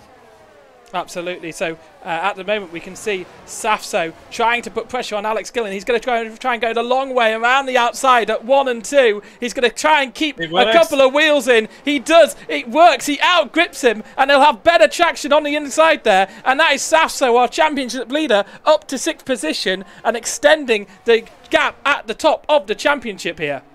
Another yellow flag. This time we have Mr. Dale, I think, who has spun on the exit of the snail corner. He's going again. Yeah, he's spun there to the left as well, to the inside. And he's down in 18th now. Very, very unfortunate for him as well. His tire temperature actually looks good, though, so he doesn't have to fear anything in that regard. He'll be okay with his tires and can continue. So we can ride on board with Dirk Chocolate here as we go picture in picture as well. As we come towards the second snail on the back straight. Oh, he just goes a bit too deep on the brakes. He's really desperate to keep within a second of Liam just ahead. He may have actually just fallen outside of that gap because of that. But if he can open up DRS here on the straight, we'll ride off board. It's a long way down the straight, but DRS does activate, but he does have it. So that will allow him to close down. He's going to be a little bit too far away, but is this an opportunity to attack down into turn 1? He'll have to keep it clean through the final set of corners here. Turns 14, 15 and 16, and he does close up just a little bit on Liam. And I think he just may be a little bit too far away for a move into turn 1, and he runs off track. He doesn't want to do that too many times. Very easy to pick up the penalties around this track if you run and extend turn 16 like he just did. Yeah, certainly you don't want to collect too many warnings. So far we've actually had 0 penalties in this race in the first 5 laps and a bit, but we have plenty of drivers on 2 warnings already. Tom is on 2 warnings. We have Dirk Chocolate on 2 warnings. We have GB68 on 2 warnings, and we have Razin Chai and P18 also on 2 warnings. So 4 drivers that have already stretched the limits enough times that if they do it once more, there's a 3-second penalty that they will get added at the end of the race. Yeah, it certainly is. Yeah, people are already running the risk, and we'll see them come soon. I'm sure we'll have plenty of penalties that will add to the complexity of the race results. But yeah, we are focusing on the battle for the lead of the race here. Bushy Ants in first, Scars in second, and Meraki in third position. Tiamat Marduk not too far behind either, and it's turning into a bit of a DRS train here. It is turning into a bit of a DRS train, but it makes sense. Right now, you don't want to be aggressive. You don't want to attack, especially if the cars around you are on similar pace and on the same tire as you. So you just want to wait, you know, see how the race develops. If you can, you know, make a move happen or two, sure, you're going to, but you don't necessarily need to. There's no like requirement that you have to, you know, force the issue way too early in the race. Absolutely no need for that. And someone actually asked what Ben Daly's ERS is. I can see it on my screen, but I can't see it in the telemetry, so I'm not going to tell you. That is fair enough. That is fair enough. Yeah, always a bit of an unfair advantage to give that away. But in ninth position, Dirk Chocolate, not too far behind Liam here, is closing the gap. But he has just Ali on those hards, keeping him company, and I think he'll want to get by. It's a lap 7. When do you expect the hards to become the better race tyre here? Oh, it's going to be a while. It's going to be a long while. I'm thinking, let me quickly check the data here. So it's going to be a long while. I think at least 16, 17, 18 laps where you sort of start having the crossover, maybe 20. Yeah, it's not going to be anytime soon. That's the problem with the hard tire, generally speaking. And then the hard tire only lasts about 11, 12 laps more than the medium, so you don't get much out of it. It's just a slower tire, and it doesn't wear, or it wears too fast to be competitive with the medium. So yeah, it's tricky, this one. Yep, so Scars closes the gap down at the end of the long straight there to 3 tenths. And yeah, it's just going to grow a little bit out of the final 2 corners, and Bushy Ant's doing a good job at just keeping Scars at arm length, and that is keeping the cars behind in position. But actually, this is Safso, and he's looking to go up the inside of Tom into turn 1, and he does so, and he gets by before the entry of 2, this never-ending right-hander. It's like the never-ending staircase from the N64 Super Mario 64 title, but you do eventually get to the apex, and he does get by. And yeah, that is up to 5th position for our championship leader. Looking good for him overall. He's now closing down on Tiamat Marduk, who is, of course, not too far away in the championship battle. And yeah, 57 points to 74 points. So he'll want to get ahead of him for sure. Certainly, and I think this is a sign now that the soft tires have sort of, or starting to run their course. That medium runners are now able to overtake soft runners. And yeah, it looked very easy the way Safso got past Tom there, and immediately pulls a half-second gap as well, does Safso on Tom. So yeah, the soft tires at this point are starting to fall away. You don't have to pit yet, but Tom has to start thinking about when will he pit. I think usually the way I approach it is I look at, you know, how much time do you lose from pit stop, but also how much time do you lose from not pitting. And right now it's a bit too early. I've been looking at Harry and Formula Racers and Infratic, that group. You'd want to clear them. And maybe, let's see where Dirk... Dirk Chocolate is dropping! Dirk is dropping! The P15, what has happened? Oh, he's trying to go... Oh, well, yeah, where is he? He's P16 now. Oh, there's 16, a big contact! And Mr. Dale absolutely clatters the polystyrene braking markers. That's going to be frustrating for anyone who relies on those. They'll have to find a new braking marker. But Mr. Dale... not just that. Especially frustrating for those who don't know yet that those braking markers are gone. I will have a look at the leaders next lap, or this lap. When they get there, they might actually struggle and overshoot the corner. Yeah, absolutely, yeah. I think it was just the latter ones, hopefully. But Mr. Dale being forced on to the green stuff and losing a little bit of traction. I think Emphatic maybe being a bit naughty there and pushing him out. Absolutely hard racing here. Dirk Chocolate, of course, is what we were trying to follow. He's fallen down from 9th position. He was closing down on Liam, and he has actually fallen down to 16th position. So that is frustrating for Dirk here. I think it is 12th position. Formula Racers and Harry are having a good old ding-dong round turn 6 and 7. And I think Formula Racers has just about managed to win that out that right. Oh, and actually Emphatic trying to get involved too. And he falls down into 14th position. Oh, there's all sorts of squirming. You don't see overtakes here. Mr. Dale is going to try and get the both of them. And he does. Up the inside. He tries to get Emphatic. You don't see too wide here too much. Dirk Chocolate just behind. He is not wanting to get tripped over by this battle just ahead. And the cars are getting leery and loose through the second snail. And I think they all just about fall into a line again. But it is Mr. Dale who is getting by and into 13th position. He's the winner out of this one. Is there going to be any more overtakes? Last ditch into the final braking zone of this track. Razin up the inside. Decided to send it on Dirk around the outside, and he's still there. Oh, and there's contact! Oh! And Razin spins Harry and himself almost as well. I think Harry's tyres are probably gone at this point. Yeah, the tyre temperatures are 104 degrees on the rear left. That tyre is entirely gone. Wouldn't be surprised if Harry spins it in the snail corner here as well. He's struggling. Yeah, there he goes. Yeah, that's exactly what I expected. The tyre is not in a position. He needs to get off that tyre at this point. It's entirely shredded. And he has to take the... Oh, he almost loses it again. My goodness. Yeah, Harry is going to struggle so much now. When your tyres have skyrocketed like they have for Harry, what do you say to your drivers, your engineering, to get them back in the headspace and get them back to the pit safely? If I was the engineer, I'd tell him, drive carefully in the corners. You know, steer only as much as you have to, and be like very delicate on the steering, and bring the car into the pits. Get on softs.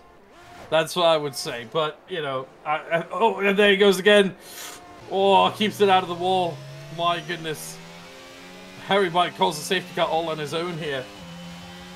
Well, Dirk Chocolate is not hoping for a safety car here. He wants to get by his teammate for 14th position so he can get back on racing here. I think he's going to do it. Meanwhile, Mr. Dale is under pressure. Is he racing with Formula Racers here? Yes, he is. Down into turn 14, now at turn 15. He's trying to put the pressure on Formula Racers. The Ferrari, who is running at the back of the grid in the early stage of this Grand Prix, has climbed back up to 12th and running track limits maybe a little bit there, Mr. Dale, but managing to avoid a warning because I think he was only one away last time we saw. But who's that? Harry's out of the session.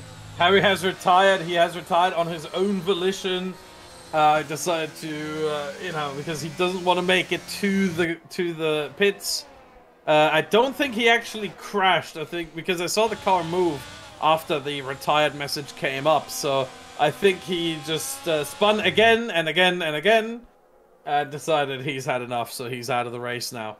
Yep, so Fom still under pressure from Alex Gillen, and I've got to say to Alex Gillen, minus points for that fish helmet. Absolutely not a fan of the fish helmet in this game. I'll have a word with Dirk and see if I can get any points from this event removed for wearing the fish helmet. But he does actually have a little bit of a moment through the long right-hander onto the backside straight. That's turn 13, and that does make him lose touch with Fom here a little bit. I think he has DRS this time out, but he'll have to fight to get back into that window because he's lost a significant amount of ground. And actually Fom really close to the back of Safso here, doing well on a pair of soft tyres, keeping within range of our championship leader. Yeah, these soft tyres are definitely past their due date, and once again Tom has to start thinking about, not yet do it, but start thinking about pitting. And Alex Gillen actually on those hard tyres that are still not in good shape. They're still waiting to get into a good window.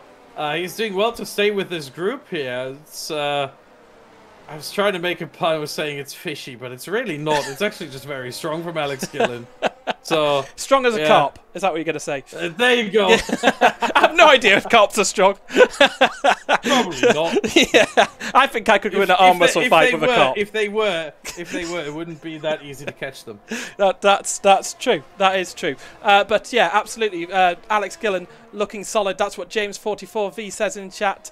And yeah, thank you very much for everyone interacting through the race here. If you do see any bits of action that you absolutely love, make sure to clip it. Those could get involved on the socials and be part of our social feeds. We have TikTok and Twitter and all sorts of those sorts of things to get involved with. So please drop us a follow at F1 Creator Series or Creator Series where it is applicable. But let's get back to the racing. Gillen really is trying to turn up the wick on from here and has a lot better turn 13 that time. He doesn't lose time this time around, and Tom again, Tom just on the straights is pulling away nicely and keeping Gillen at bay, and I think that is really all down to do with keeping within that DRS range of Safso.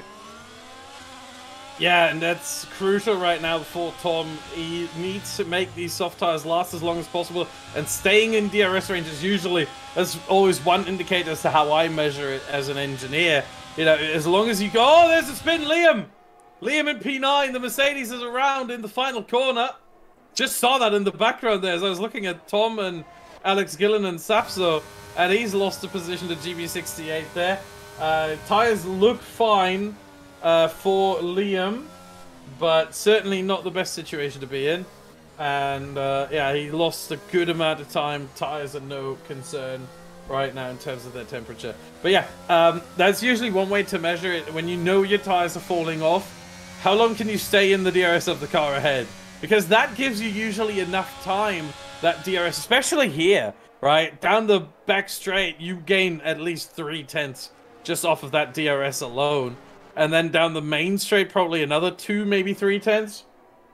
So 5-6 over a lap, yeah, that gets you through a lot. And so if I was Tom, I'd be looking at that very closely. As long as I keep DRS, well, yeah, I have no intention to pit. You say that, it's so hard to tell each lap. The gap extends to about 9/10 a second. Is he going to have it this time? He is in again, but he is so close behind as Alex Gillen this time, and he does look to go for an overtake anyway. We're picture in picture as we see Tom overtook, and he just waves him on by and says let him go, because he knows those soft tyres can only battle so hard. Lap 13, he's done a mega stint to go that far. When do you think Tom is going to pit here? Soon, not yet. I say that. Thanks, Tom. Appreciate that, buddy. So Tom is fitting, and he'll feed out quite far down the order here, thanks to that early soft. He heard that as well, I think. He heard that. That's why he decided to come in. He was like, nope, I'm going to prove him wrong. No, I wouldn't have done it. I would have stayed out at least one more lap because, again, Alex Gillen would have been a bit easier to follow, and you wouldn't have lost that much time. But again, you gain 5-6 per lap just off of that DRS. And now look at where he is. That's the issue.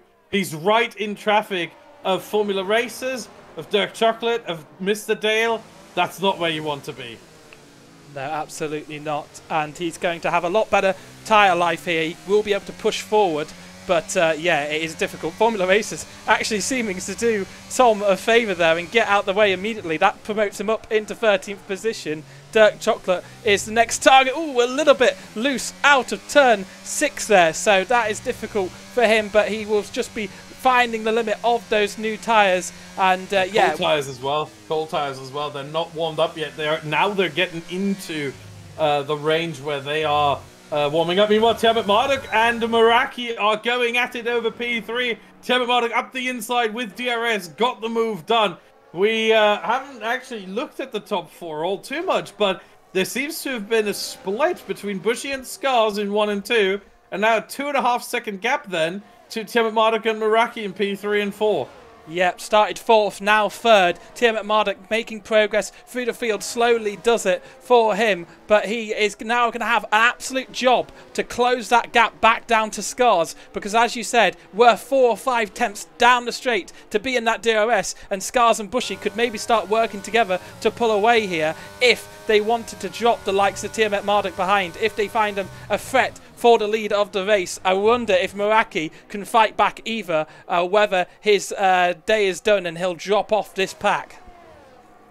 Yeah, that'll be the question, and I don't even know, but yeah, it's not looking too good for Meraki. Seems like he may not have the pace around here. The gap is hovering around 8/10 now, so it's not looking very good. I'm trying to see. Unfortunately, my names are all messed up on my telemetry, so I can't tell who is who and who's got like what top speed ranking. That's completely gone out the window. I see the name Tiamat Marduk on the top speed ranking twice. Well, that's wrong. He's got 328 kilometers an hour. I think the fastest is 330 from Just Ali. No, the fastest was actually 332 okay. from It's Ilkay, but he's already out. Curbs That happened very has early got 331 in the race. actually. I can't tell either. But yeah, Vom actually getting by Mr. Dale there for 11th position. Now he'll lose DRS on the straight there. I wonder if it would have been better just to wait it out. Let's see if Mr. Dale can close down. No, he's going to be too far away. You can already see the difference in grips between the two. Yeah. Mr. Dale really fighting the car, and Vom is gone. He will have DRS, Dale. That will help him defend from Dirk Chocolate, but he is gone already here, Vom, and it's not going to be a problem from him. It does close down a little bit, but just not going to be able to fight him forward, and they are on different strategies, of course. Tiamat Marduk at the front is, I thought he was closing down that pack, but of course Simhub just selling me a kipper, and he was a little bit far away. Meraki really isn't too far away the back of him. Scars right on the back of Bushy for the lead of this race as we come to lap 16 of 56. Who's been your man of the first stint, let's say that, or person of the first stint? That's a good question. I would say, looking by how much advancement has happened, that's tricky. I'd say there's not been many like positive things happening. There's just been drivers, you know, moving down the order, and everyone else just got uplifted, I'd say. So it's very tricky to make a decision on that. I'd say just Bushy and Scars, honestly, at this point. They're controlling the race. Scars is just, you know, enjoying, just chilling behind Bushy Ants, just, you know, waiting his time, and Bushy just controlling the stint. I mean, this is where he excels. Just, you know, from the front, nothing to worry about, no looking behind. Scars is far enough away all the time, and just controlling the race. This is fantastic stuff from Bushy. Pace is incredibly good. And, yeah, I mean, unbelievable stuff from Bushy Ants right there. So dominant right now. And, yeah, Scars just hanging with him.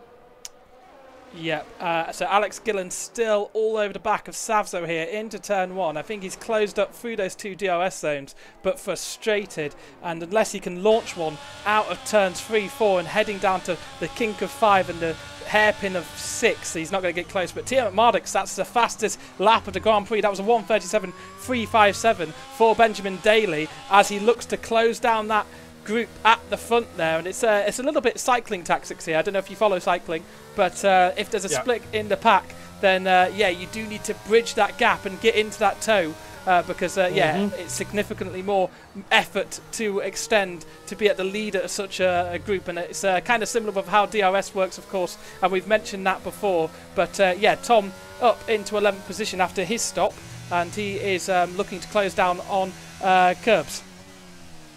Yeah, he certainly is. He's got 3 seconds left to do that. Should be an easy overtake for him with the difference in tyres for Tom, but again, Tom is sort of going out of sync with everyone else right now, and that makes it interesting in a way, because he's already made 1 pit stop. Everyone else might be making 1 or 2 remaining pit stops, but there could be a safety car involved. There could be a bunch of things happening. As meanwhile, Tiamat Marduk has dropped Meraki over a second. Both drivers absolutely down on battery. And Yeah, I think Tim Marduk has seen the opportunity. There's battling. Gillen has got Safso. I think Safso has had maybe a little bit of a moment into turn 1 now, and Gillen, who's been on the back of Safso for a long time, maybe at that point where hards are starting to become a bit of a racy attack, and Gillen is off into the distance like Team Rocket. TM Marduk sets another fastest lap of the race. Or was that just a glitch from my side? I don't know if you did. It was a glitch, yeah. He has done the fastest lap of the top 10 of all the drivers that have, of all the laps that the drivers have done last lap in the top 10. With a 37.7, he's gained 4.5 tenths on Scars, 2.5 tenths on Bushy, and half a second on Meraki. But the fastest lap that he has set was actually on lap, let me see it real quick, on lap 3, the 37.3. So I think that was a bit of a glitch there going on. But a 37.7, still very strong. Current fastest driver on the track is Tom in P11, that's why I said top 10, who also set a 1:37.3, slightly slower than the current fastest lap, but also a 37.3. And he's gained 1.7 seconds last lap on curbs.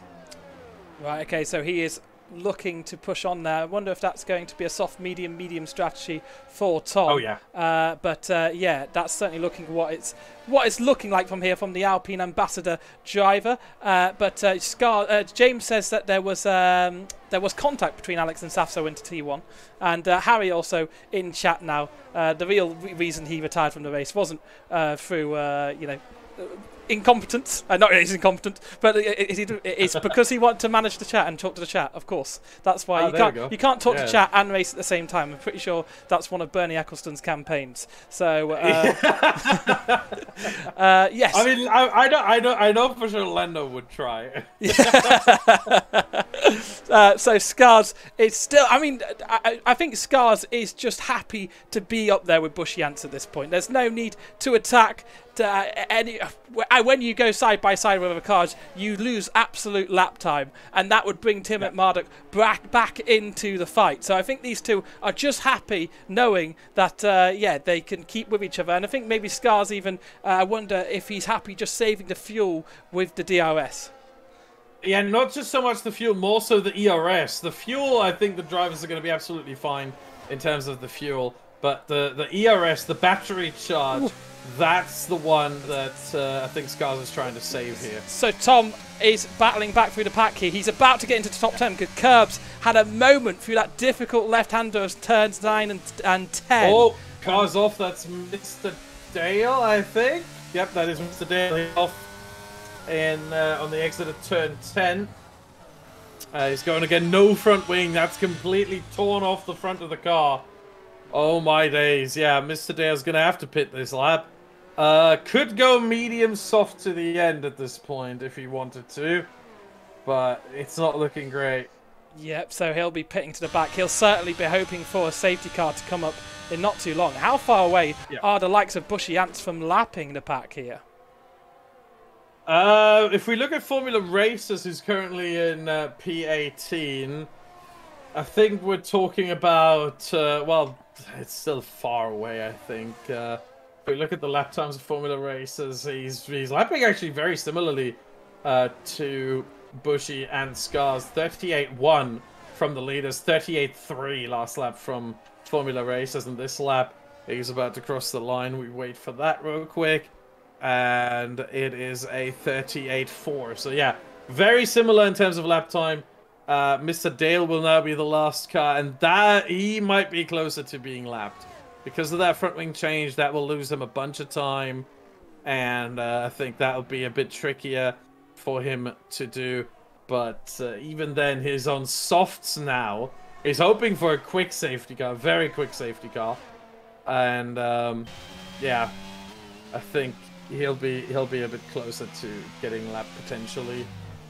But at the same time, you gotta remember, even if drivers do get lapped, I guess the gentleman's agreement between the drivers here, which is, I really love that, because unlapping should be in the game, but it's not.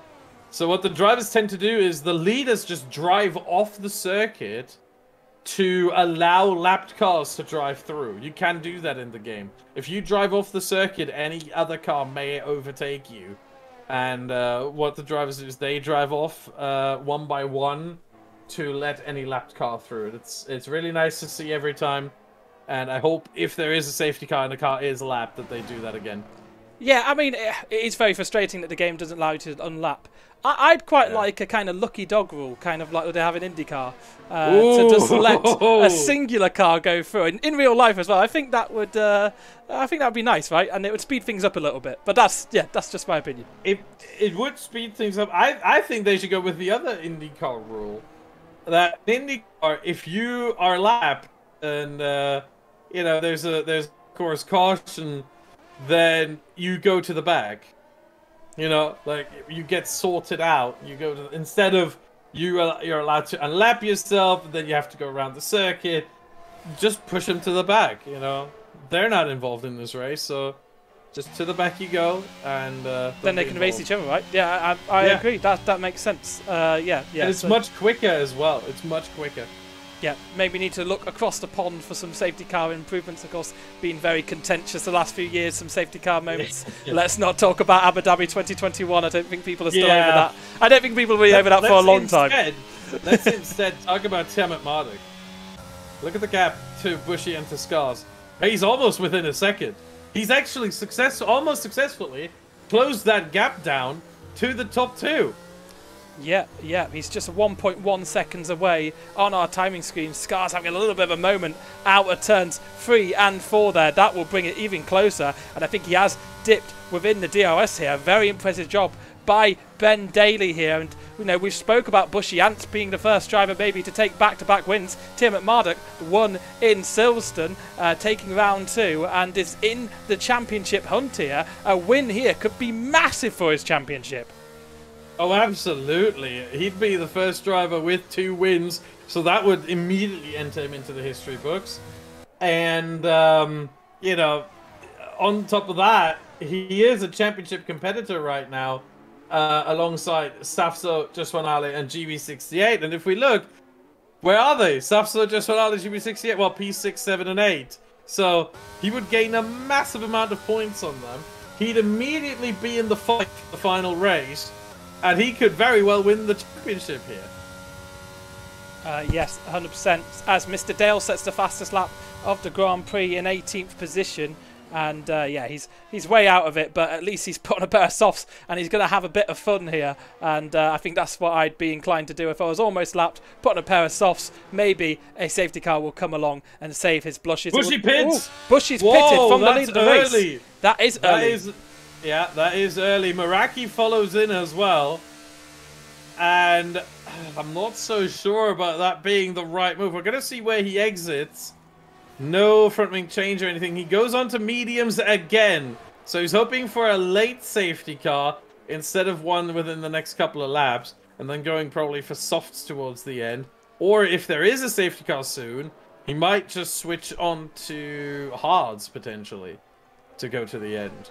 Yep, but so he comes out. Okay, so you lose about 23 seconds in the pit lane. You're 22 and a half, 23 seconds in the pit lane. And Bushy is in good clean air, as is Meraki as well. So this might actually trigger some responses from Scars and Tiamat Marduk. They might consider pitting now as well. Yeah, I wouldn't be too surprised if this triggers the first proper round of pit stops for our drivers. We ride on board with picture-in-picture with Meraki. He's in 7th position. He was just cut a little bit adrift from that leading trio. And Tiamat Marduk and Scars may be looking backwards and want to get this done. I wouldn't surprise me at all if at least one of those comes into the pit this time around. Yeah, I think both, because you have to cover him off. Bushy Ants at this point, his tires are now up to temperature, so he hasn't actually lost that much time in the first and middle sector compared to the other two. Middle sector was right on point with Scars 29.6. Scars is in, and Scars is in. Tiamat Marduk stays out. Okay. Yeah. Well, that's interesting. He's going to go long. Maybe help for a safety car. If a safety car came out now, he'd get ahead. No, I think he'll pit this lap. He just stayed out to get the DRS down the main straight. Right, okay. Well, that's, yeah. Always thinking, Badger. Always thinking.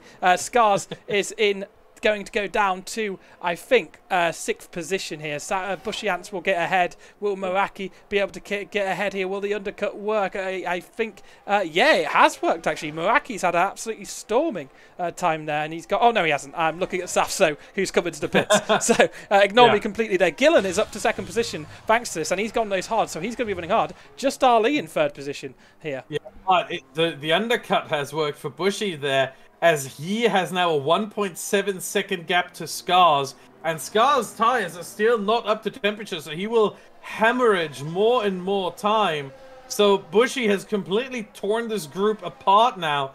That was a 4-way group in the beginning, then a 2-way group, then Temamata came back in, it was a 3-way fight. Now it's completely torn apart. Bushy clear of the rest. Scar and Temamata, when he pits, he will be guaranteed behind Scars, and he will lose some more time. Bushy going purple in the first sector as well. Green in the middle. That might still be a fastest lap of the race for him for now. Let's see Temamata coming in. The answer is... no! He stays out. So I think he's just going to try and do something a bit different here from the others and see if the strategy goes his way. We saw in Silverstone the strategy went his way when he did something a bit different. We saw in Belgium he did something a bit different, pitted from 3rd and ended up having collision on his way back through after a safety car. He was the one who pitted, no one else did from the lead, and that didn't work out for him. So a bit of a risk taker, but you know, risks are worth taking sometimes, and I wonder if Tiamat Marduk will come up trumps for him. I would say Safso still in the pound seat in the championship here, even though he's running down in 9th position, but Just Ali will be closing down that championship lead if he can stay up in the top 5 at least. I think he's not quite where he is at the moment. Of course, we've had the pit stop. That offsets everyone a little bit, and Liam into the pits. That puts Dirk Chocolate back into the top 10. Yeah, I'm thinking right now, if I was... I mean, technically I am Temamata's engineer, but obviously not for tonight. But, you know, if I was engineering him tonight, what would I be doing now? What would I be telling him now? Because he's definitely overtaken by Bushy Ants and by Scars. I'd probably send him on softs right now to catch back up to the 2, overtake the 2, go into the pits again for mediums, and then make it to the end. And you get an undercut on those 2 that are on mediums right now. So that's how I would approach it, and then he would be on the front foot. I wonder if that's what he's, or if he's going for straight hards.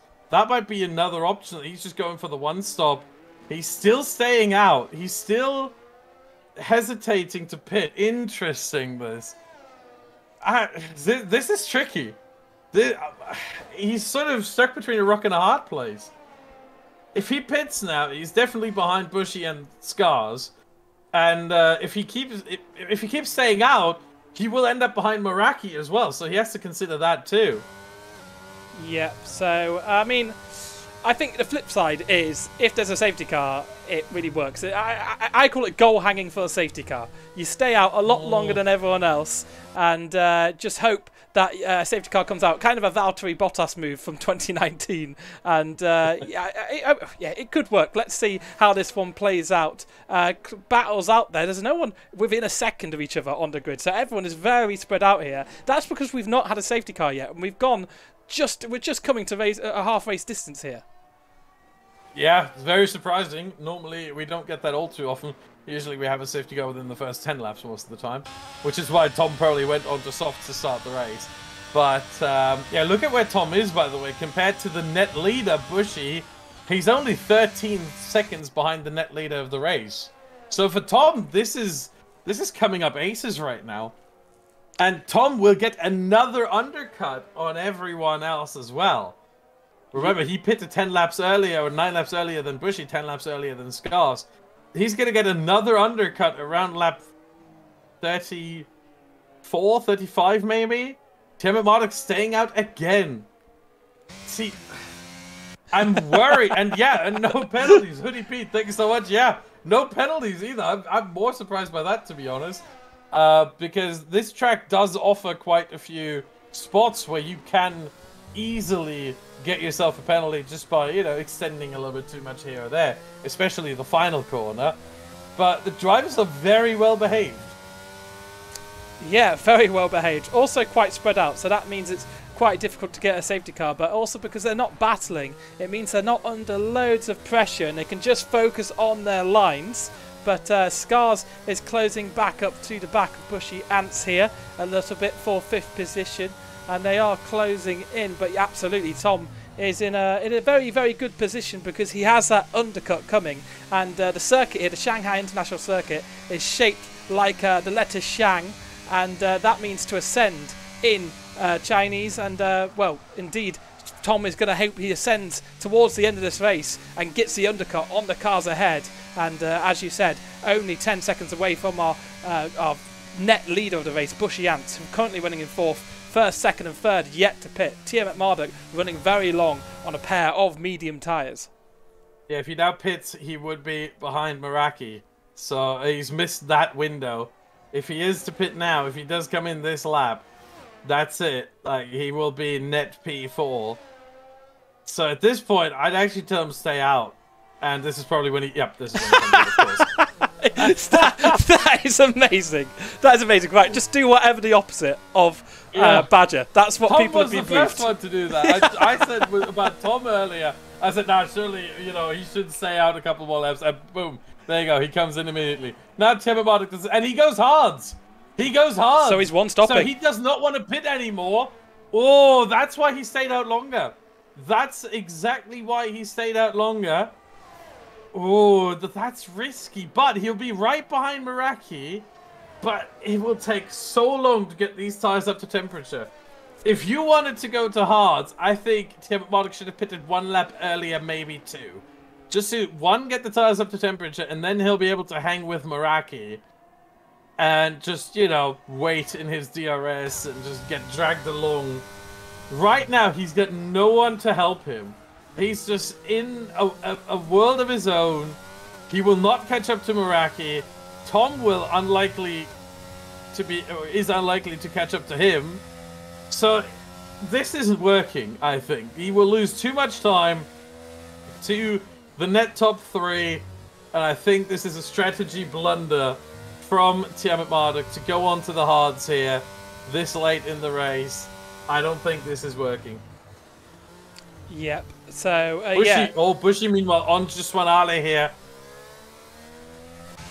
That should be an easy down the overtake. straight. Yeah, so he has the tyre compound warmed up, mediums Scars versus as well. old hards. 2 in 1 go. Oh, he goes for it. Oh, there's good big contact on the exit Big here, touch. and it will be the... He's got him. He has got him, Scars, and this is for the net lead of the race, remember, around the final corner. Wow. Scars has got that one done. Very brave, very opportunistic, and unfortunately we just missed that, but that was superb. Bushy Ants, who started in 1st position, now down in 3rd, and Gillen, the only car yet to pit on the circuit at the moment, only 3 seconds behind him, but Bushy Ants will not be happy with that. He'll want to fight back as soon as possible. Yeah, if I was Bushy right now, for one, I'd be thinking, I mean, well done. I can't fault that on the part of Scars. But also, I'd be looking ahead and I'd be thinking, okay, 4 seconds to Alex Gillen. I'm gonna do to you what you just did to me. I would prepare the same move just for 4 seconds up the road when they get to Alex Gillen, because it's definitely possible. I mean, Scars just showed that. Bushy just needs to stay with him, which I think he's capable. It looks like Scars has actually tried to use some battery to pull a gap unsuccessfully. Bushy is within DRS, will close in again, and that was basically just wasted battery on the part of Scars. But yeah, 3 seconds now the gap. Unless it would be a real shame for Bushy if Alex Gillen were to pit within the next 2 laps. I don't think he will, but he might. If he's on the hard to medium 1 stop, which I would assume he is, he might very well pit within the next 2 or 3 laps. Not this lap, but if he pits within the next 2 from here, so either the end of lap 30 now or 31, then Bushy could not pull this off because they won't catch up in time. Now, Gillen is the first of the hard runners out there, And I said he's the only car yet to pit. Of course, Just Ali hasn't pitted either, but he's down in 4th position. And Curbs and Carbon Shadow and Rotanius and Infratic as well. Loads of people have yet to pit. Yes. I'm bad with the stats. We've got that. But Gillen is on a kind of opposite strategy to Tiamat Marduk. He went long on a pair of mediums and now will go long on a pair of hards. Gillen will maybe want to come back. Oh, yellow That's flag. Carbon Shadow. Carbon Shadow. We were just talking about going him. again. And he is going again. Is he going to return to the pits and give that an opportunity? No, he's not. He's going to carry on. Yeah, and he has no damage either. So he may have just had a spin out of the hairpin, but no contact with the wall. Or if there was contact, it wasn't enough to damage the car in any way, shape, or form. I think Alex Dillon doing a very, very decent job on those hard tyres, keeping the likes of Scars and Bushy behind for so long. I thought that gap would absolutely dissipate into thin air, but he's managed to keep him out of DRS range here. It's 1.7 is the gap at the moment. Yeah. But no, you would expect about 1.5 seconds at this point in the race between those fresh mediums and those old hards. 1.5 seconds a lap, and that's exactly where we come down. Last lap was 1.4. This lap, Alex Gillen coming across the line. It should be 1.6, I would expect. Let's see. Gaps coming, or lap times coming in. It's about 1.4. 1.4, something like that. 1.4, exactly. Yeah, there you go. 1.4, 1.5 is what you expect. But you would also expect it to come down over time because, again, the medium tire wears quicker than the hard. So that gap of 1.4 is going to become 1.3 maybe next lap. And then, or 1.35, and then 1.3, and then 1.25, and at some point it's going to be equal. But for now, yeah, I think Bushy can actually pull off that move potentially down the back straight this lap. If he's close enough to Scars, that is. Which right now he's not. Yellow flag, that is on the exit of the snail corner, and that is Mr. Dale. Who is on the track again. He's going slowly, but he is moving. So, everything green. My goodness. Yeah, so all good there. Yeah, he was momentarily ahead of Emphatic, actually, because Emphatic pitted, but he returns to the back of the grid. It's plumb last. Now, Scars and Bushy Ants are right on the back. Emphatic is pitting now. Of Gillen. Oh, what? So Emphatic... Okay, maybe he hasn't pitted. I'm sure he was behind for just a second. Maybe Emphatic made a mistake that lap. But yeah, Bushy Ants has lost a little bit of a touch from Scars here. Scars in 2nd position. Not quite closing down Alex Gillen. Alex Gillen having good straight line speed here, but Scars is up there in the speed traps, 3.31 compared to 3.28 of Gillen. Yeah, not going to pass down into turn 14, but Gillen peels up into the pits. So he is peeled up to pits. That is unfortunate for Bushy, because now, yeah, Bushy is not able to make that kind of move happen. But, well. At the same time, I think Bushy might not mind this, because now Scars won't have any DRS by anyone. Whereas Bushy, of course, will get it off of Scars. Alex Gillen should be behind Tom on pit exit. There you go. And Tom is just flying past there. Yep. And Gillen's going to warm up his tyres, and then he should have a bit of a sense of urgency about him to get past Tom, because Tom is yet to pit again. Whereas Gillen's going to the end from here. Yep, cars to pit in front. Scars, Bushy, Just Ali's yet to pit. Meraki, we expect him to pit again. And Tiamat Marduk will be the first car who you probably don't expect to pit out there. So, yeah, absolutely. Scars leading the race here and pulling a little bit of a gap from Bushy Ant, still actually within a second. And it is 3/10 of a second is the gap, 5/10 actually. And as they come out onto the back straight here, Bushy Ant has been followed by Scars for so long in this race. Let's see what he thinks about following Scars, the Aston Martin reserve driver, looking to pick up good points for the Aston Martin outfit here. Of course, they are second in the championship behind Mercedes, but Bushy Ants wants that back-to-back win. He wants the second win of the season. Recovering from illness early on in the season, he didn't quite show the form that he could truly do, but we are now seeing the real Bushy Ants in the Creator Series, but he's not going to be quite near enough into the first corner this time of asking. I wonder how long he'll wait behind Scars. Of course, these both need to pit again, and Tiamat Marduk is close behind Meraki. Meraki not too far behind Just Ali for the battle for 3rd position. I mean, well, people in the chat are asking for another Dirk Chocolate Crashgate. Not happening as of now, but he is in P11 and he's yet to pit. He actually has done 31 laps on those medium tires. I don't know why he would do that. At this point, they are at 70% tire wear at least. And he is pitting now, as he should. It's way too late, but yeah. Ooh, and there's battling between Rutanius and Shadow for 13th position. Shadow, I think, maybe just being passed by Rutanius there, and they're still battling onto the main straight. Who is actually in the ascendancy here? I think Shadow may want to fight back, but Rutanius has dropped him a little bit. So Rutanius up to 12th place here. Yeah, remember Rutanius was struggling earlier in the race, very early on, and fell down to last at one point. So he's trying to work his way back up the order, make a bit of a comeback. But for now, he's only up to P12. And like many drivers at this point, I think he desperately needs a safety car to get him back into the mix. Yep, so Shadow still keeping with Rutanius. Oh, Meraki going for the move on just when Ali there.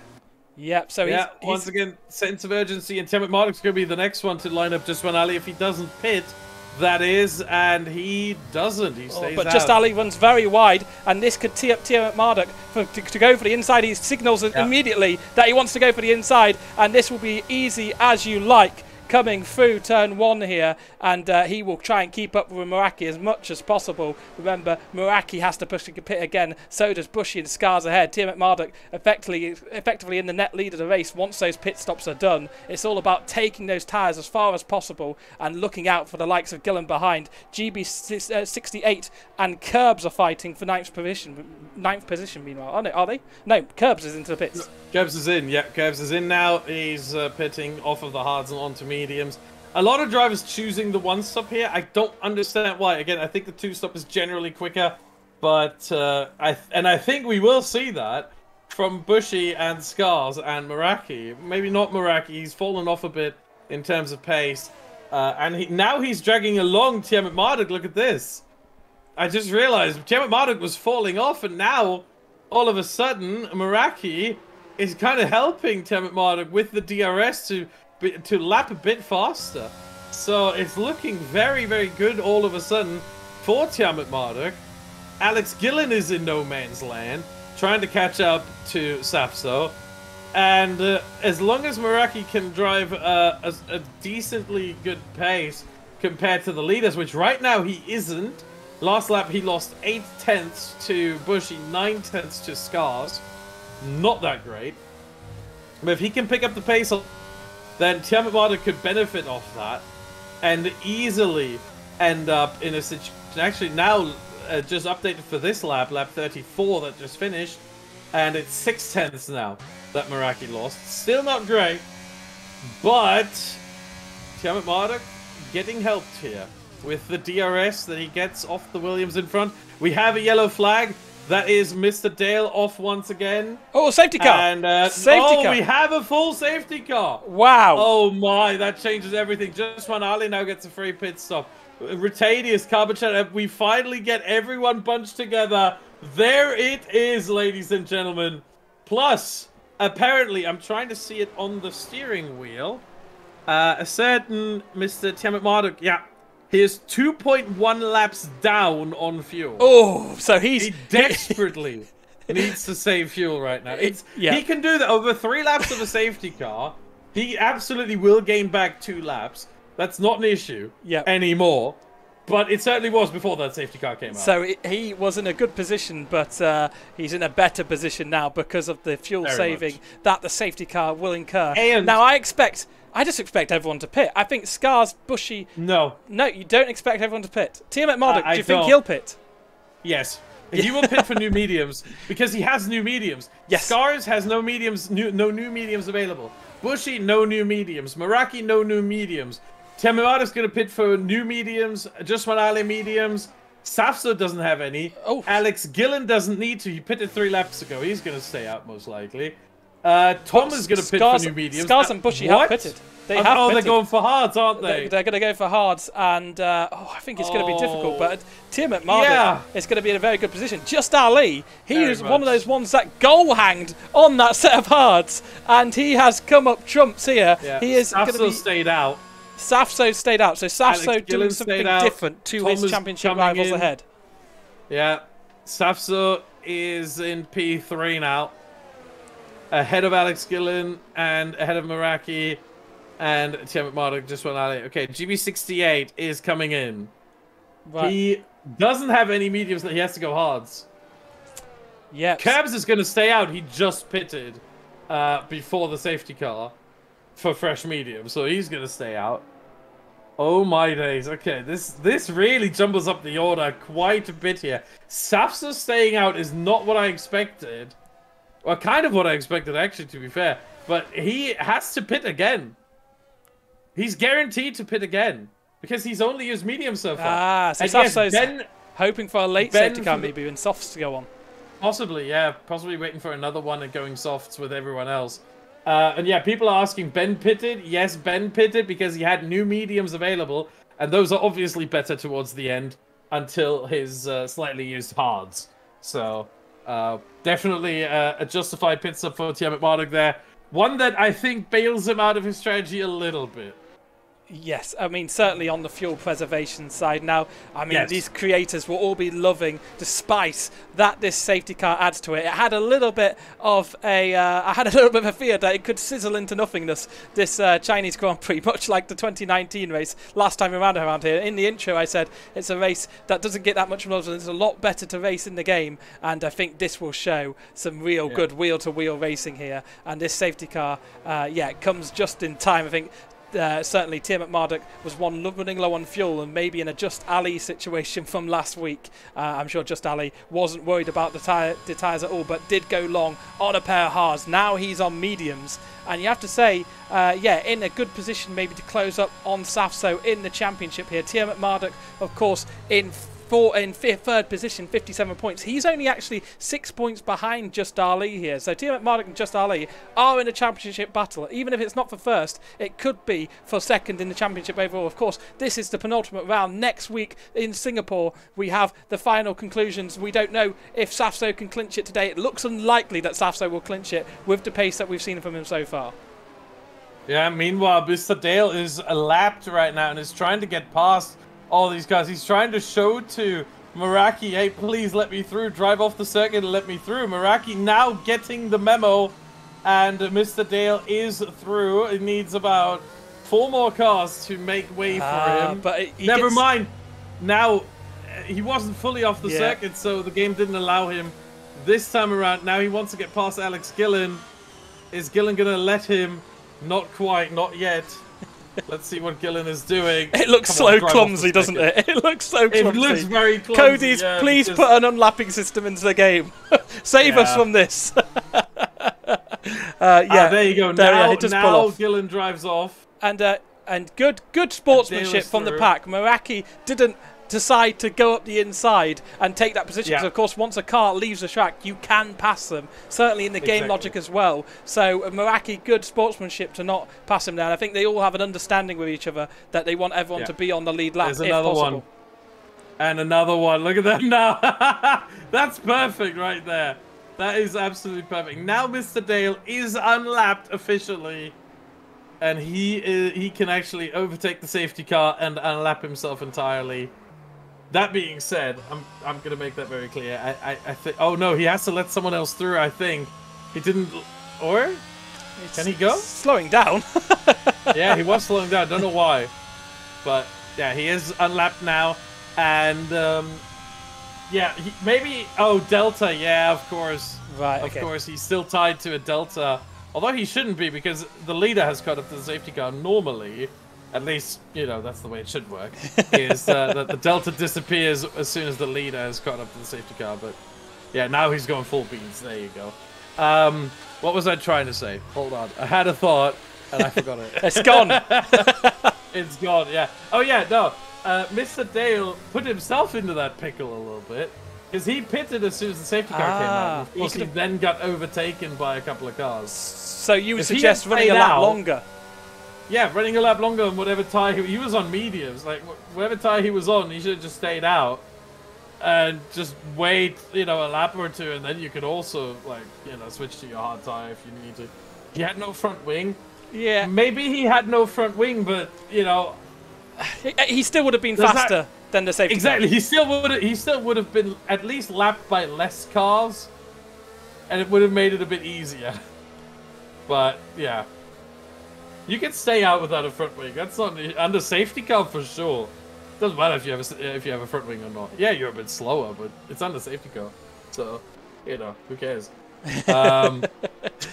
But yeah, so everyone has caught up except for Mr. Dale, who's still trying to catch back up. So I think we might actually get the restart this lap. Yeah, so let's just update everyone on what we expect from the pitting wise. Of course, this is if there's no more safety cars. It could all turn on its head straight away and contact. Scars and Bushy Ants, they've pitted onto the hards. They'll be looking to run to the end, but they'll be under pressure from the likes of Tiamat Marduk further back. Savso yet to pit onto a different compound tyre. He did medium, so he'll have to pit again. Gillen has pitted. He can stay where he is, but he's going to be an older set of mediums there. Meraki in 5th position. He pitted for hards. Tiamat Marduk in a very good position here on mediums. So is Just Ali just behind. And Fom, this didn't work out too badly for him. He went soft, medium, and up to 8th position. GB96, and he did it again. GB68, there we go, I got it right. He's on a set of hards, and Curbs on medium in 10th. Yeah, for Tom it worked out like an absolute treat because he was supposed to pit around that lap anyway. Like it was perfectly on time for him. I'm gonna watch back his stream later after this race. I want to see his reaction because I think it must have been golden to be like, oh, safety car at the right time. You know, I think because it was perfectly timed for him. He's gone early. Scars has gone very early there. And there's actually people off the track there because he took it so slow. And that's a 5-second time penalty for Rutanius, car number 30, all the way at the back. That concertina effect with that slowdown has caught a lot of people off. Maybe some people will be frustrated with that after the race. But certainly Scars has bolted here. It's nearly a second gap to the front. And Safso right behind Bushy Ants, 4nd position. He's not going to be able to make a move. Is there any further action down below? 8th is Tom. He's trying to go for 7th position on Just Ali. No move there. Yeah, this is something that as an engineer, whenever I engineer someone and there's a safety car restart, I always sort of keep them updated on the situation because the leader is allowed to restart the race at any point as soon as as long as he doesn't overtake the safety car. As soon as the safety car is on pit entry, you know, everything's good to go. But, you know, then you can overtake it. As soon as it, like, drives off straight and is on pit entry, not in the pit lane. The pit entry is what counts here. Not past the separation point, but past the line that dictates slow down, you are in the pits. No, not past the slowdown. You're in the pits. Past the the separation point. On the actual, right, okay. Yeah, the separation point. Yeah. Yeah. Right. Okay. At the separation point, you can overtake, and Scars decided to because you have quite a long final sector here of around 40 seconds. The message comes quite early. It comes before the final snail corner, and then you have the situation that you know, you can slow down the field quite a bit and restart really early, as we saw. So you always tend to brief the driver, hey, Liam, be careful. Looking to go for a move with GB68, sorry, just to Dale cut you off. Fun. There's, now Curbs is going through into 10th position. Liam was on the back foot there after trying to make that move on onto the final corner there, and he's trying to fight back into turn 1 here. Liam into turn 1 does get back into 10th position. This is going to free up GB68 just to run away from it a little bit more, and through 3 and 4 they go. That was some good fighting. Rutanius not too far away either, looking to pick up any scraps that go on for offer here. And will there be a lunge here from the Williams driver? He looked to go to the inside, but he didn't do it. Yeah, he didn't do it yet. He's waiting for his moment, I think, right now. Not quite there. And you've got to be a bit patient at times, and that's what we see here. Meanwhile, the gap that Scars and, by extension a little bit, Bushy Ants have pulled is still very, very strong there. Meraki is sort of playing rear gun. Meraki and Safso are playing rear gunner, really, for the top 2 at this point, because Alex Gillen and Tiamat Marduk, as well as Justwal Ali, they should be quicker. They should be moving up the field, but they're not doing it. They're not doing it right now. So it's very, very tricky, the situation. Ooh, Gillen is maybe going for an overtake on Safso. There goes Gillen, yeah, yeah, and he has to. They need to, I always like to go, they need to have a sense of urgency about them. They need to push, they need to get these positions now. And I'm not talking about in 2 laps, in 3 laps. No, they need to get them as quickly as possible. There's no waiting. The first opportunity you get, you got to take it. So Tiamat Marduk now trying to get by Safso as well.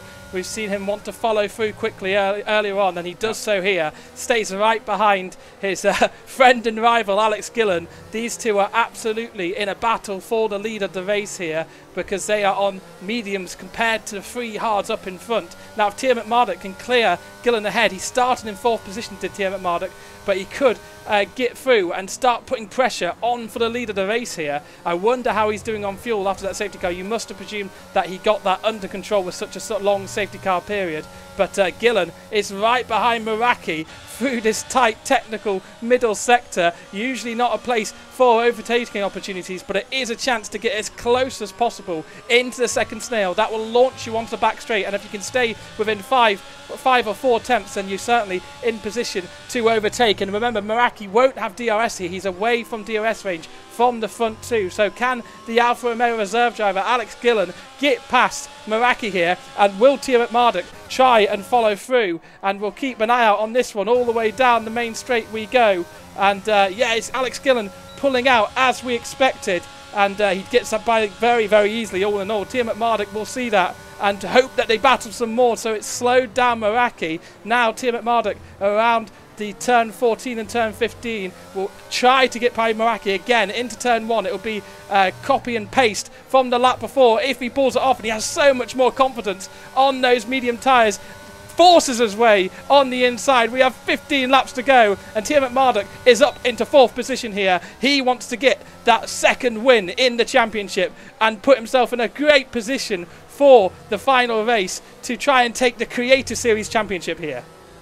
Yeah, it took him about 1 straight to follow through and get past Meraki as well and stay on the back of Alex Gillen, but he's done it, and now they're chasing down the top 2. They're chasing down Scars and Bushy Ants. 15 laps remaining, 15 to go, and right now it looks like it's going to be Alex Gillen and Tiamat Marduk, the co-op rivals, the co-op foes, the co-op enemies, really. Well, frenemies, really. They do like each other from time to time. But they seem to be hunting down the top 2 and potentially winning this race. And the question is just which one of the 2 is going to win it. Will they get to Bushy and Scars in time? That's the other question. I think they may have to work together here. No. That's a tough ask from both of them. That's certainly, but yeah, so Just Ali is right on the back of Meraki. Meraki's just got DRS by cigarette paper clearance there, and he has just kept in range. That will keep Just Ali behind for a little longer. Remember, Just Ali is 2nd in the championship. 1st in the championship has just got by Tom, for 7th position. So the Mercedes driver looking to go forward here. He's on a pair of mediums and looking to close down on Meraki and Just Ali ahead. Safso, our championship leader, he could have maybe won, but Fom actually takes 7th position here through turn 1 and fights back. He's not having any of that. He wants that place. He is fighting for on merit here. Yeah, obvious reason. His tyres are 12 laps better than Safso's. So Safso played it horribly wrong by staying out. He was hoping for another safety car. Looks like it's not going to happen right now. Then again, it could happen. That could change on a dime. But right now, it's not looking good for Safso. He needs that safety car, or he is absolutely entirely screwed. He underestimated how much time he was going to lose on those old medium tires. It's not looking too great for him. Meanwhile, gap from Alex Gillen and Tiamat Marduk to Scars. Last lap, went down by 8/10 of a second. Oh, they are the race is flying on. right now. The race Give it is certainly 3 on. laps. Give it 3 laps, and Gillen will be on the back of Bushy Ants. They'll hope these hard tyres cling on for a bit longer, but they're having an absolutely terrible time. GB68 running in 11th position, 4th in the championship, out of the points here after being passed by Rutanius through the first sector there, and it's Curbs just behind, wanting to follow him through on this lap down to turn 14. The big braking zone here, and yeah, he gets through. He's up the inside. Dirk Chocolate isn't too far away, always on the fringes of points. Could he pick up a point here? It certainly is possible. Shadow out of the session. Shadow out. Shadow is out of the session. That's a safety and there's car. the safety That car. saves Safso. That does save Safso. He is past the pit lane. However, so are the top 7. So he has 1 lap to make his decision. The safety car will wait probably after turn 4 before turn 5 will, you know, pull. Oh, speeding. Mr. Dale Driver speeding in the safety car. Curbs picks up a penalty as well. But yeah, Safso, now soft tyres are viable. The question is, who do we see coming in? Yeah, I don't honestly. I wonder if those people on hards will think, well, actually they'll be pretty good after the restart, and I've got through the worst of it. It's the warm up. They're just so difficult to warm up after the safety car, and they leave you in a really precarious position. Yeah, but you have to warm them up again. It's another safety car, so the soft tyres is so much easier to warm up. There are 2 questions that the drivers should ask themselves. They will only ask themselves one.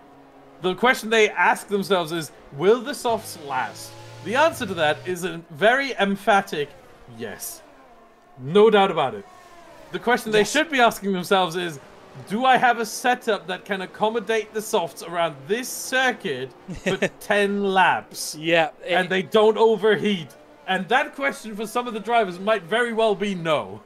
But they won't ask themselves that. So it's going to be an absolutely mental last 10 laps when the safety car at some point comes back in, or maybe 9 laps, depending on how long it stays out. Scars should come in, does. It does come in. Bushy should come in, does. Gillen stays out, Tiamat stays out. Meraki comes in and should. Just on Ali, Tom stay out. Safso comes in, has to. Liam stays out. Rutanius comes in. I need to have to talk with my boss. That's just... what are you doing, lad? What are you doing? Why are you coming in? That's not right. The mediums are good. There's literally 6 cars there. And this is good for Alex Gillen and Tiamat Marduk now. Because they now have 5 cars or 4 cars between or behind them that are sort of acting as a buffer for those medium runners that are going to be absolutely rapid and rabid. They will eat the mediums alive, but they have to get through that sandwich of 6 cars first, and that's not easy to do. Yeah, Curbs will be the first person of the medium blockers, who, as you said, doing a rear gunner action for the mediums to take them as long as possible.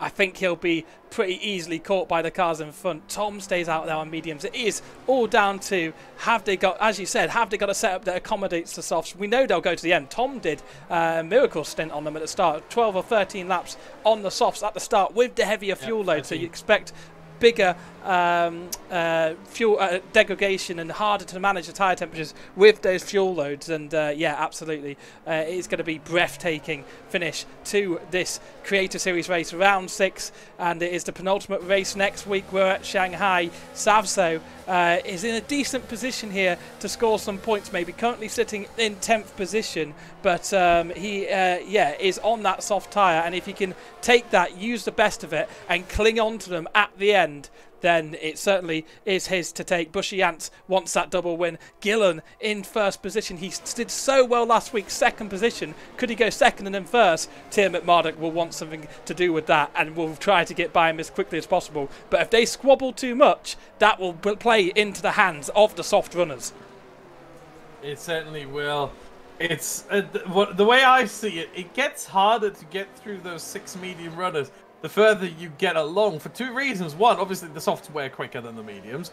That's not a secret. So, you know, you overtake the first one, yeah, the advantage is the biggest. You ever take the second one, maybe a lap has gone down already, or a lap and a half even. All of a sudden, your advantage shrinks, and that delta goes down, down, down, down, down over time. So, very tricky that. But also, look at the caliber of drivers. No offense to Curbs, you know, but he is a FIFA streamer, not an F1 guy. He does play F1 from time to time. And he's on a pad, so he's not the quickest. Then you get to Liam. He's had good results so far in the Creator Series, but he's not been at the top tier.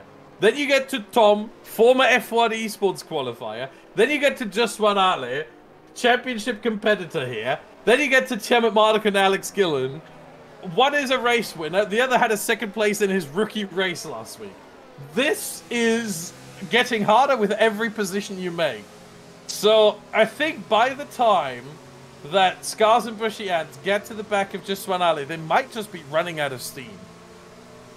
Absolutely. What you're describing there is a boss fight. Get through the first few levels, they're easy, but third, second, and first position is going to be so difficult. Just Ali, who signed up with Team Shazoo this week, he is definitely a difficult racer and can use his racecraft for him. Remember, he is in the championship fight, so maybe he'll be thinking about that in front of everything, but he will be wanting to keep the likes of Safso behind because he's certainly in a title scrap with him. Now, I think the safety car will be in this lap, will it?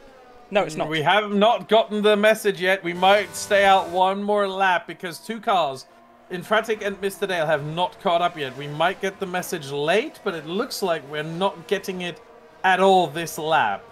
Which, yeah, that helps the medium runners more than anything, really, because they have one lap less to defend.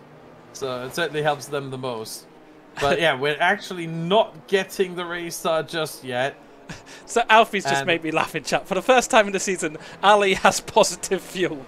I think that's a little harsh on him. Because it's not. He always underfuels. Yeah. It's really not. He always runs it very, very close to the limit. So let me actually check to make sure that he actually does have positive. He does! By half a lap even. Wow. Wow. I mean, that's crazy for him. Chemit Marduk, he's all clear? Yeah, I have to say, he is, yeah, at this point he's okay. If you have half a lap plus, you can't burn that much over the rest of the race. But yeah, I let him know over the course of the week. I even, after one of my streams, I actually rated him with a message, don't forget the fuel. And he didn't appreciate that. A bit of housery there, bit of housery. Yeah. But you know, you do that in a Creator Series race, yeah, you're gonna hear about it for a week. So I'm glad he doesn't do it again. I'm glad he learned from his mistake, but yeah, it had to be done. But yeah, we're gonna get the safety car restart underway this lap. I don't know why Rutanius is leaving such a big gap to the top 11 to Dark Chocolate, but they're closing back in. And yeah, we're gonna get underway, and it's gonna be 9 manic laps. It's gonna be absolutely crazy. We get the message. Safety car in this lap in 3, 2, 1. Oh, there it is. There you go. I was a bit early. My bad. I thought it was going to go the opposite of what you were saying there, as everyone else has done today. Yeah, no. It worked in qualifying. I predicted the time and the pole sitter perfectly. You used up all of your luck. You used up all your corrections there. Yeah. It just went down the drain from there. Gillen. But yeah, once again, you see Alex Gillen now slowing down to make sure that the safety car has pulled off by the time he restarts. I think we'll see the same thing again, a restart on the back straight. But he has to wait a little bit because the safety car is now in the hairpin. Yeah, and it's going to be at the separation point. He could restart now. That would be, in terms of time, that would be okay. The safety car is at the separation point now. So from now on, he can restart whenever he wants to.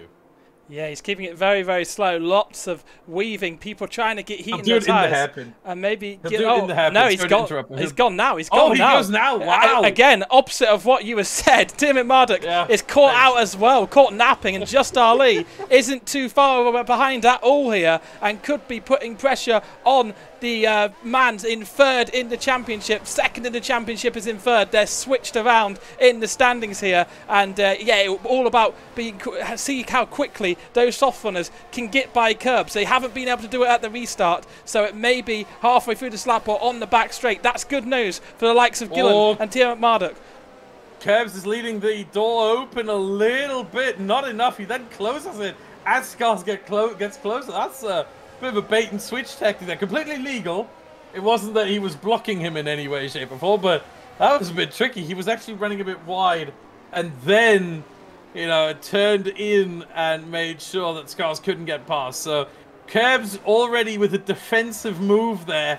Again, once again, he leaves the inside open, then Scars get closer, and he closes it. Beautiful stuff in a way from Curbs. Costs himself a bit of time, but also costs those behind him a bit of time. Makes the overtake just harder. He has to very, very good stuff. He has to fight for everything. He has to do a Kimi Räikkönen, but actually GB looking to the inside, trying to put a bit of pressure on Curbs. Curbs doesn't go defensive. That's the correct thing to do. And he's maybe got to do a kind of Kimi Räikkönen-esque performance in 2012, where he kept so many cars behind on worse tyres for so long. His tyres did blow up that day. That gave Nico Rosberg his first win. But could it be Alex Gillen's first win today, or Tiamat Marduk's second win, or even just Ali's first win? Here comes Scars. Yeah, Scars is absolutely all over the back of Curbs here, and coming down into turn 14, a little bit late on the brakes, and Bushy involved as well. He saw someone take an opportunistic move there earlier, and he has actually just gone and done the same. And yeah, wow, up into 7th position goes Bushy. And Safso follows through as well.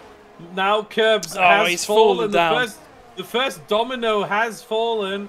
Dirk is now getting him as well. Once you have a car on your inside like that, it's basically over because they all have much better grip than Curbs has. There goes Rutanius up the inside. It's just brutal at that point. Poor Curbs. Now Liam's going to be next. Scars trying to pick him off. Where is he going to do it? Where is he going to find the opportunity? You got to remember the difference in tyre is quite significant. So a move around the outside is not out of the question at any corner, really, around this circuit. So this is getting spicy. This is getting juicy. And Scars trying to get past Liam. It's not quite there yet. Remember, no DRS yet. That's going to be enabled next lap. Yeah, Bushiantz also looking to get by Liam as well. Bushiantz won last week out in Zandvoort. He had an outside chance of the championship today as he came into it. He knew realistically that would close off. He needed all of his championship rivals to crash off in front of him. That's not happened today. Only 3 cars out, Shadow, Harry and Ilke. And yeah, on lap 49 here, we only have 6 laps of racing here. And actually, Tiamat Marduk has been dropped by Alex Gillen here. And Alex Gillen's on all the tyres. Here goes Scars. Up the inside of Liam, and is Bushy going to follow through? He's trying, but it might not quite work.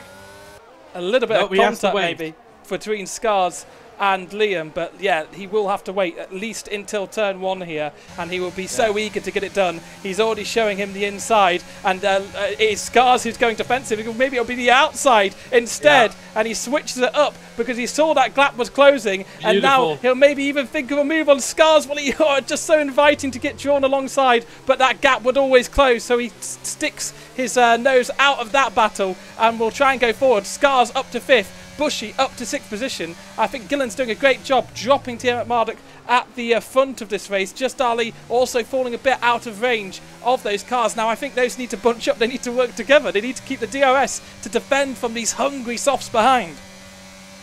They really do, but it's 4-second gap from Scars to Alex Gillen. So I think it's still looking good for Gillen and for Tiamat Marduk, who is closing back in. By the way, they both are burning all their battery right now, just to get away from each other. Tiamat Marduk wants to get closer, and I don't know if he has DRS. The gap show a bit loose as well. 1.007, but it might be that right before that he had it, or no DRS for Tiamat Marduk. It was 1.007. He missed out on DRS by 7 milliseconds. So Tom makes an incredibly late defensive move. That was too late in my book. Getting he did a very reactive move to Scars coming through there. It's so lucky they both weren't collected and smashed off into the distance at turn 14 there. Tom is a very lucky boy to get away with that one, but he is going to try and fight back. He has a much better drive out of turn 16 and has the DRS as well to boot. But the Alpine of Bushiantz is going to try and go around the both of them, and he does it. That That is Alpine teamwork right there between the two. They were talking about working together beforehand, and Bushy Ants has just leapfrogged Scars because of that incident. Now, I don't know if that was a bit beyond the pale there from Tom. Yeah, I think so. It was a little bit too much there for my liking, for sure. But at the end of the day, both Bushy and Scars are through. Yes, Bushy has overtaken Scars. By the way, chat, I don't know what you were seeing, but Tiamat Marduk has not closed in on Alex Gillen on that straight. So, no, he did not have DRS. I have telemetry. I can see that. Why are you arguing with me? Badger, I got your back. I believe in you 100%. I can see the telemetry too. We have a yellow flag. Agreed. That is Formula Racers, I think. Yeah, that is in turn 8. He's going again, though. Not out. And, yeah, now 3 cars left. But again, look at the gap once again from Bushy Ants to Alex Gillen. 3.8. Now Tiamat Marduk does have... It's not showing for me, but he should have DRS. Or was he again a second behind? He's not closing in again. Yeah. Was he actually behind again at the detection point and then closed in after? Maybe, potentially, maybe just a better straight line setup. Now he's got DRS down the main straight. There we go. Maybe that's what chat was talking about. Maybe he didn't have DRS down the back straight, but had it down the main straight. I think it's just a misunderstanding, chat. So calm down. Yeah, there we are. We can all come together over this. Come on. Exactly. Peace, not war. Last lap, Bushy Ants on Alex Gillen gained 8.5 tenths. That, right now, with 5 laps remaining, would be enough. Yeah, absolutely. So Bushy Ants still in the fight to win back-to-back races here. Scars will feel a bit hard done by the Alpine tactics. Tom keeping Meraki behind her. Meraki's always been in that 3rd place in this battle between Scars and Bushy, and Tom doing a magnificent job actually keeping them behind. I haven't quite kept an eye on how clean it was. We of course saw that reactionary move, but Safso now wants to get by Meraki because he's tired of being slowed down by Tom and thinks he can do a better job. But when you start to squabble, the gaps can start to appear, and oh, we see a spin from Rutanius. He is off the track after turn 10. He'll be able to return to the track, but he's going to have to let all of the cars go through, and that is going to be painful for him. Away from the points he goes. Dirk Chocolate running in 9th position. He could be picking up a couple of points for the Red Bull outfit. But yeah, we'll focus back on the race at the front of the pack here. Tiamat Marduk and Gillen, they're playing cat and mouse with each other, but if they push each other too hard, they may have no ERS for when the likes of Bushy Ants catch up, and they're really not too far behind now.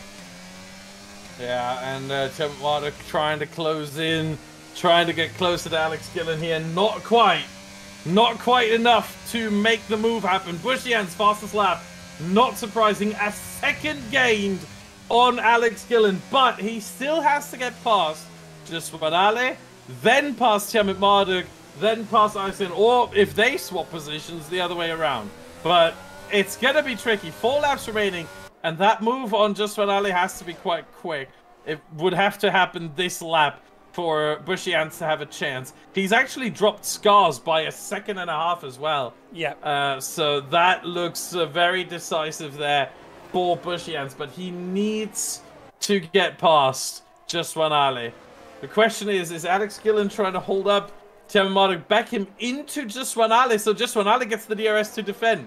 That might be a strategy, you know? Yeah. That might be a strategy. Yeah, because he's slowing down dramatically, but Tiamat Marduk may want Juswan to go Ale for... might have DRS. Yeah, I think he will do. But so he does. He's going to be able to pull a gap on Bushy Ants here, and that is good thinking from our race leader. Only in his 2nd race in the Creator Series, he took a long break from League Racing, and he's already got all of his racecraft, and now back Alonso-like to think of that strategy. There's a safety car. Safety car. What has happened for the racers? Oh my, we're only going to get 1 lap behind the safety car now. It's not worth it to pit. Don't pit. For anyone. But we won't have DRS. We won't have DRS at the end. Yeah, no DRS. No DRS if anyone pits. Oh no. Please don't. Guys, please don't. I think this is going to be someone crazy. from the back might pit, right? But yeah, sorry, what? Someone from the back might pit, but yeah. Liam is pitting. 18-lap old mediums. Yeah, he's coming in. Fair enough. And Infratic as well. Although they may have potentially damage, I don't know. I can't tell. Nope, Liam does not. He's just going for softs. Infratic does not either. Okay. Retanius does have damage, but doesn't have it repaired. No, he doesn't have damage. Never mind. Sorry, but yeah, everyone on in the bag, yeah, they have nothing to lose. Oh my, this is gonna be crazy. This is gonna be absolute. Oh no, 2 laps. If you're watching right now, if you have any friends who are into sim racing, tell them to watch right now. This is the time. This is the moment right here. Alex Gillen, Tiamat Marduk, Juswad Ali, 3 cars trying to hold off a horde of soft runners that are trying to make everything in their power happen to make the overtakes. Here it is, safety car in this lap as expected. Gillen should get another good restart. Surely. He's shown the first time that he controlled the restart, which was the last safety car period, that he's good at this sort of stuff. He can be unpredictable. He even caught me out. But will he be able to do that again?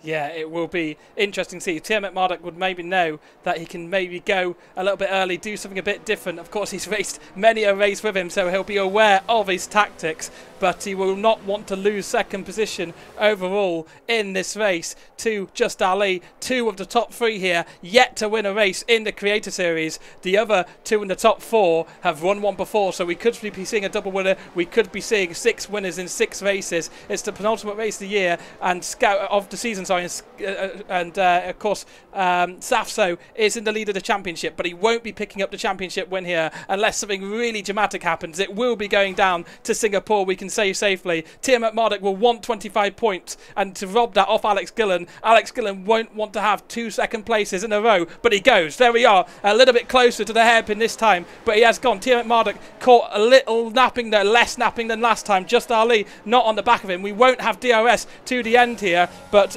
Bushy Ants will want to get through as quickly as possible. Remember, Bushy Ants is in 4th position on a pair of softs. They may be past their absolute best here, but he may be able to drag a little bit of life out of those tyres. It'll be so interesting to the end, and it'll be ERS burn on the final 2 laps.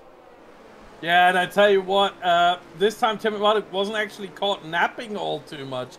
The problem is more, Alex Gillen did a much better job on warming up his tyres. His tyres at the restart were at 81 degrees, 82 degrees, which is just in the window for them to have full grip.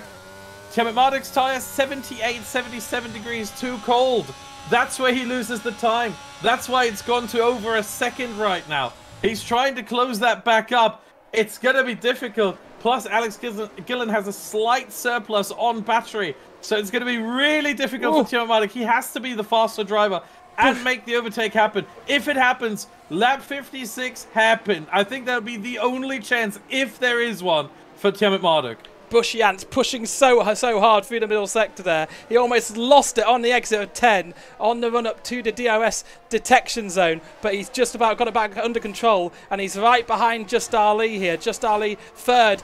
This is good for his championship hopes, and of course Savso in 8th position, all the way down in 8th. He could be losing the lead of the championship here. I've not quite worked out the mathematics on the fly. We'll know in just over a lap. Tiamat Marduk is still 7/10 behind Gillen. It will be a chance on the straight if he can do it, but it is just under a second gap at the moment. Just Ali looks more likely to pass Tiamat Marduk for second. Then Tiamat Marduk makes a move on Gillen for first.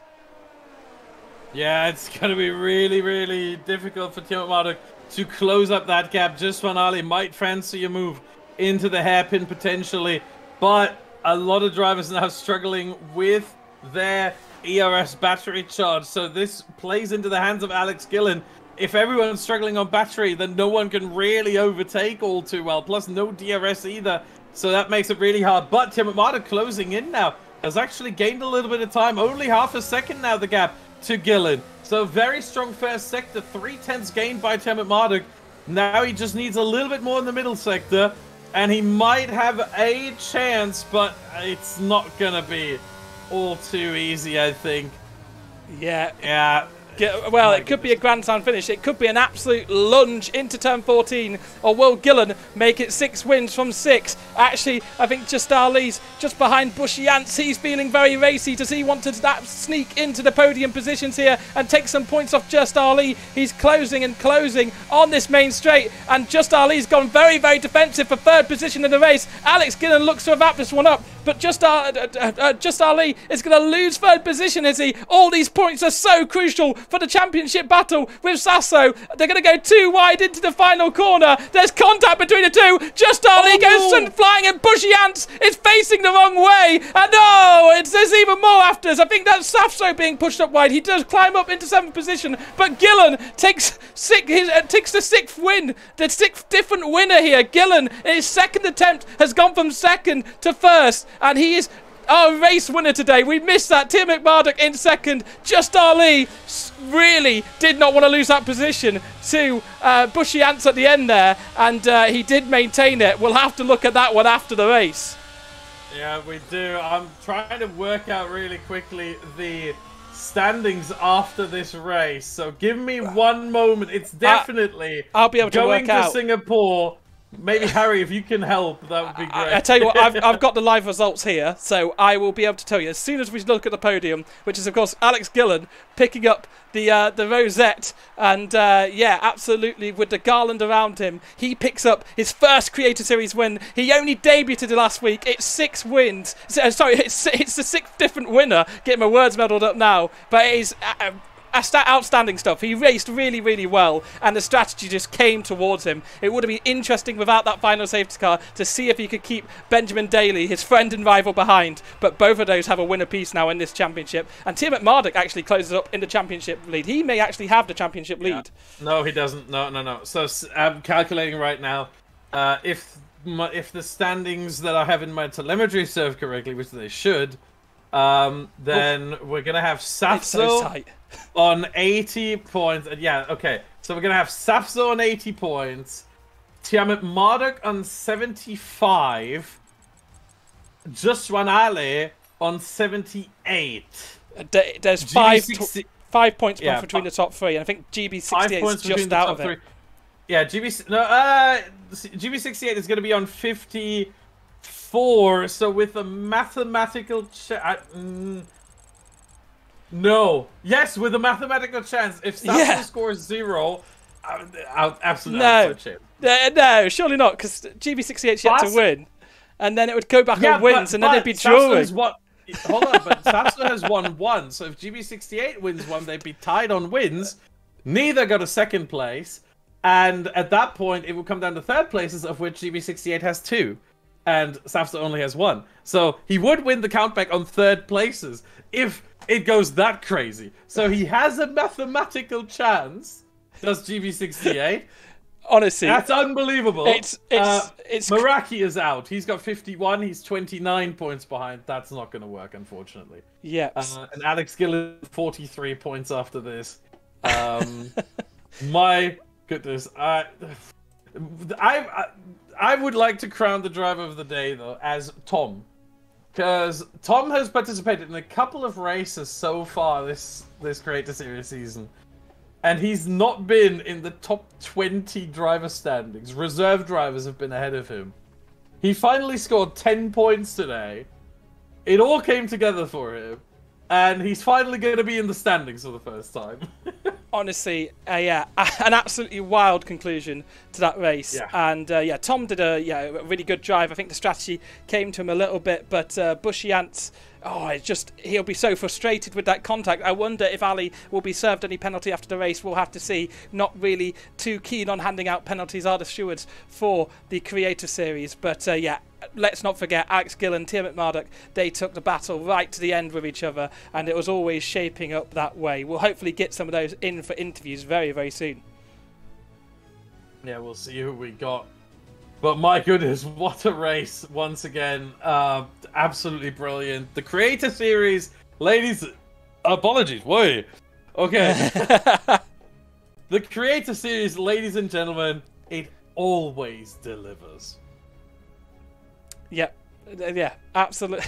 It's my first time on the Creator Series. I was here during a kind of previous incarnation of it, but yeah, absolutely wild end to the race. I thought that one could just fizzle out a little bit, but those safety cars, how many safety cars did we have in the end? I think there was none 3 for the first half, and then there was 3 in the final 20 laps. It was absolutely wild stuff. We'll see who can join the interviews very, very soon, but yeah, it means that Safso maintains the lead of the championship, 80 points, 78 points for Just Ali, 2 points separate the top 2, but it's actually 5 points who separate the top 3. Whoever wins in Singapore, if one of those top 3 win in Singapore, they've won the championship. Exactly. 5 points for 3 drivers. You win. If you're one of those 3 drivers, you win the championship. That's crazy. That's exactly what we want from any racing championship. It comes down to the final race. There's at least 2 drivers involved. The championship isn't decided yet. And can I just say, next week, honestly, I wish F1 would do this, IRL. The season finale in Singapore. Honestly, it's Monaco of the East, right? It's a night race. It's glitz and glamour. It's a city circuit, and honestly, it's the most demanding race physically, not just for sim races, for real races as well.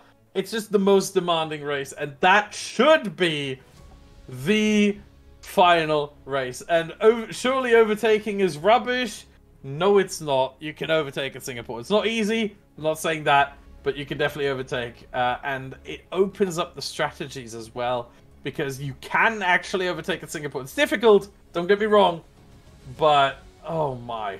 I would love to see a real-life season finale in Singapore. Because Singapore, again, with the safety cars, it always delivers. We're going to have 5 safety cars next week. I'm gonna predict that right now. We're going to have 5 safety cars at least next week in Singapore. Guaranteed.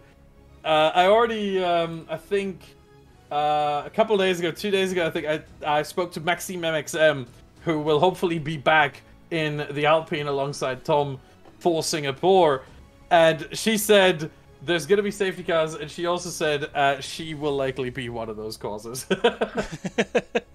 Yeah, well, yeah, Singapore will be very interesting next week. And Benjamin Daly has joined us. And yes, very much. We haven't got your picture, so we'll just keep the standard picture that we've got. But yeah, a crazy race to the end there. You finished in 2nd position. Did you feel that final safety car just took it away from you, the win-wise? Yeah, just a little bit. It was shaping up to be a really good battle. I felt like I had the momentum on Alex leading up to that, just before that last safety car. I think I was 1 lap away from actually overtaking him, which would have been the game changer. But yeah, fair play to Alex. He was very quick. Similar strategy to me, just inverse. Started on hards, finished on mediums, and like we see in other series, you can't separate us. Yeah, well, you're only 5 points behind the lead of the championship now. Did you know that? 5. I thought it would be close. Yeah. Got some big gains on Safso and beat Ale today. So that's the greater good to take out of this weekend. And you know, I head into Singapore, and it's one of my better tracks. So bring it on. So you're going to be there. Your fight with Alex Gillen, your kind of friend and rival. You said you went opposite to him. Was it always your plan to go long on that pair of mediums originally, or did you kind of change your strategy as the other cars pitted so early? Plan was always medium hards, but I just thought I'd hang about for a few laps afterwards, because you always know there's going to be a safety car in this series.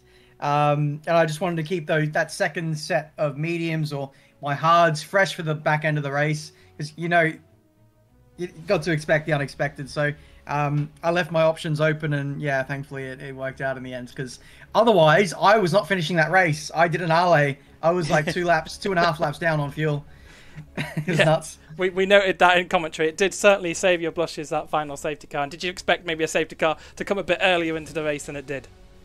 Yeah, I think we did like 30 laps and no safety car, and I was really starting to panic. I had to go into hyper fuel save. I really only needed maybe the second one, I was okay after the first one. That was a 3-lap safety car. Then the second one, I was like, all right, it's go time. And then the third or fourth or whatever, I was like, all right, this is getting a bit ridiculous now. But it was spicy, kept everyone close, and I was glad this week to stay ahead of everyone and stay out of the carnage because I've been involving myself in that a little bit too much the last few weeks. Yeah, you certainly took some risk with strategy. Thinking back to Belgium, you pitted quite late from the safety cars. You were never tempted to kind of follow that suit and do a late pit onto the softs. You always wanted to stay the course on those mediums. Yeah, track position was where it was at. I had the best mediums out of everyone on that strategy, and just took inspiration out of Meraki from Spa, who, yeah, had people backing him up behind him, defending, and I know I had Ali and Tom and all those guys to help me, so that certainly made the job easier. So just finally, next week Singapore. You always said it's one of your favoured tracks, and yeah, full send. Will you take the win? You take the championship? Is that on for you? That's the aim. It's been 6 winners and 6 races, and I want to be that guy who just ruins it and get that second win in the final. So we'll see if we can do it. Absolutely. Well, thank you very much for joining us. And next we'll pull in our race winner, who is, well, Alex Gillen. If someone else could do that for me, actually, I don't actually have the permissions to do it. So I think Badger could do it. Badger could do it. Yeah, saving the day. Thank you very much, Badger. But yeah, Alex Gillen, your first win here. Only your second race. Podium last week, second position. First today. Absolutely amazing stuff at the restarts of those safety cars. Let's go. Absolutely buzzing with that one. Oh my God. I can't believe it. I definitely got a bit lucky. Have to freely admit that. That late safety car, I think Ben would have got me and we would have had some sort of battle, but the safety car disabled DRS, that definitely helped me a lot. Got to jump on Ben again. Old Tortoise over here on the restarts, but we take those. We take those. So sweaty though. Oh my God. What a race. And yeah, so when did you feel like this race was coming towards you? Your strategy was the right call, that hard to mediums. We didn't see many people do it, and you were one of the few to keep those hards so competitive in the early stages. When did you feel race win is absolutely on here?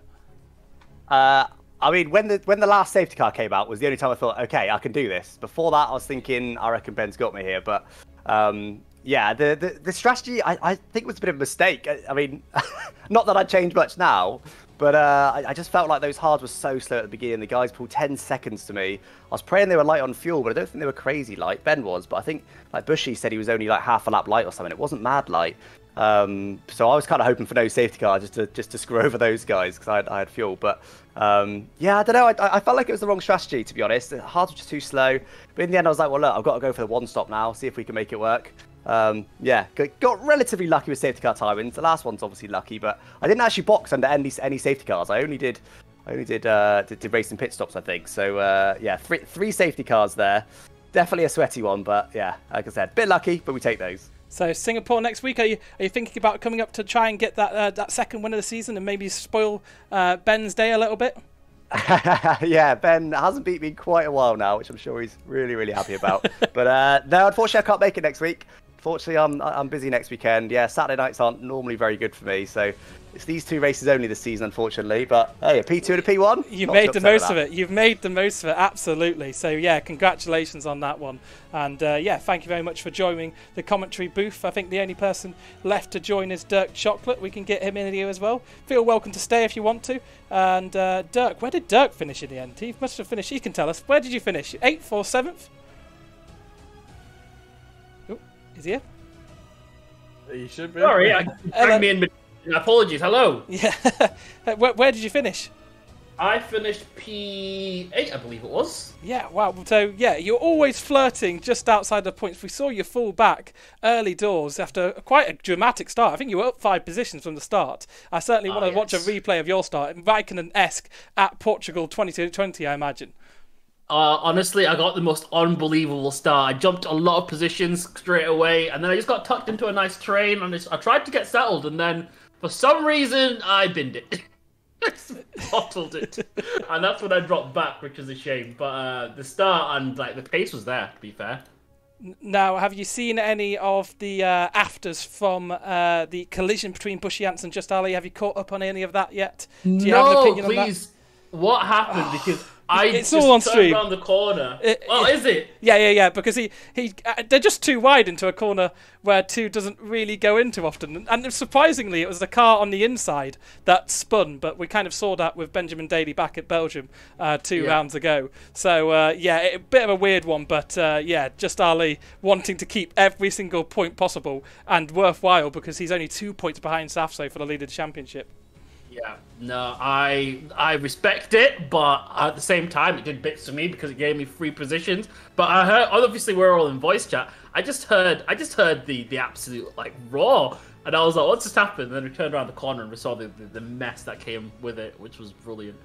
But that race was amazing. That race was amazing. It seemed about halfway through that it was going to be a bit dull as ditch water, but those safety cars really spiced it up, gave you the content to push forward with, and going into the final race of this season, 5 points separate the top 3.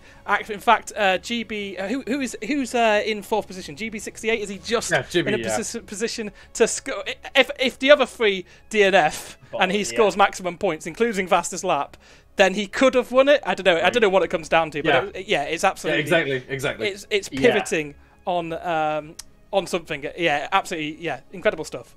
I think the last race is going to be. Hopefully it rains because I love a little bit of rain, but hopefully we get some absolute sauce with it. And if it delivers, then I think we're in for an absolute grand finale. And yeah, it could be endless at this point. It's crazy. All it takes is a bit of chaos. Yeah. Absolutely. George Morgan wasn't here for the commentary booth, fresh from ESL R1, but he's since disappeared. But I think that is the end of the stream. Do you have anything else to say, Badger? Who was your driver of the day? Was Tom? Is there anyone else who stood out today? Is there any honourable mentions? I fell for a moment. Yep. I mean, Dirk stood out in qualifying because he exited in Q1 again. The classic. I'm not buying. Not buying. Look, you're gonna listen to that for another week, Dirk. But no, you did well in the race. You did well. That's when the points are scored. You got a P8. You got 4 points. That's not bad. But I would say the most surprising one to me was probably Scars. I did not know he was that quick. He was a bit of an unknown for me, and he didn't show up in the standings whatsoever. And he just bangs out a P4.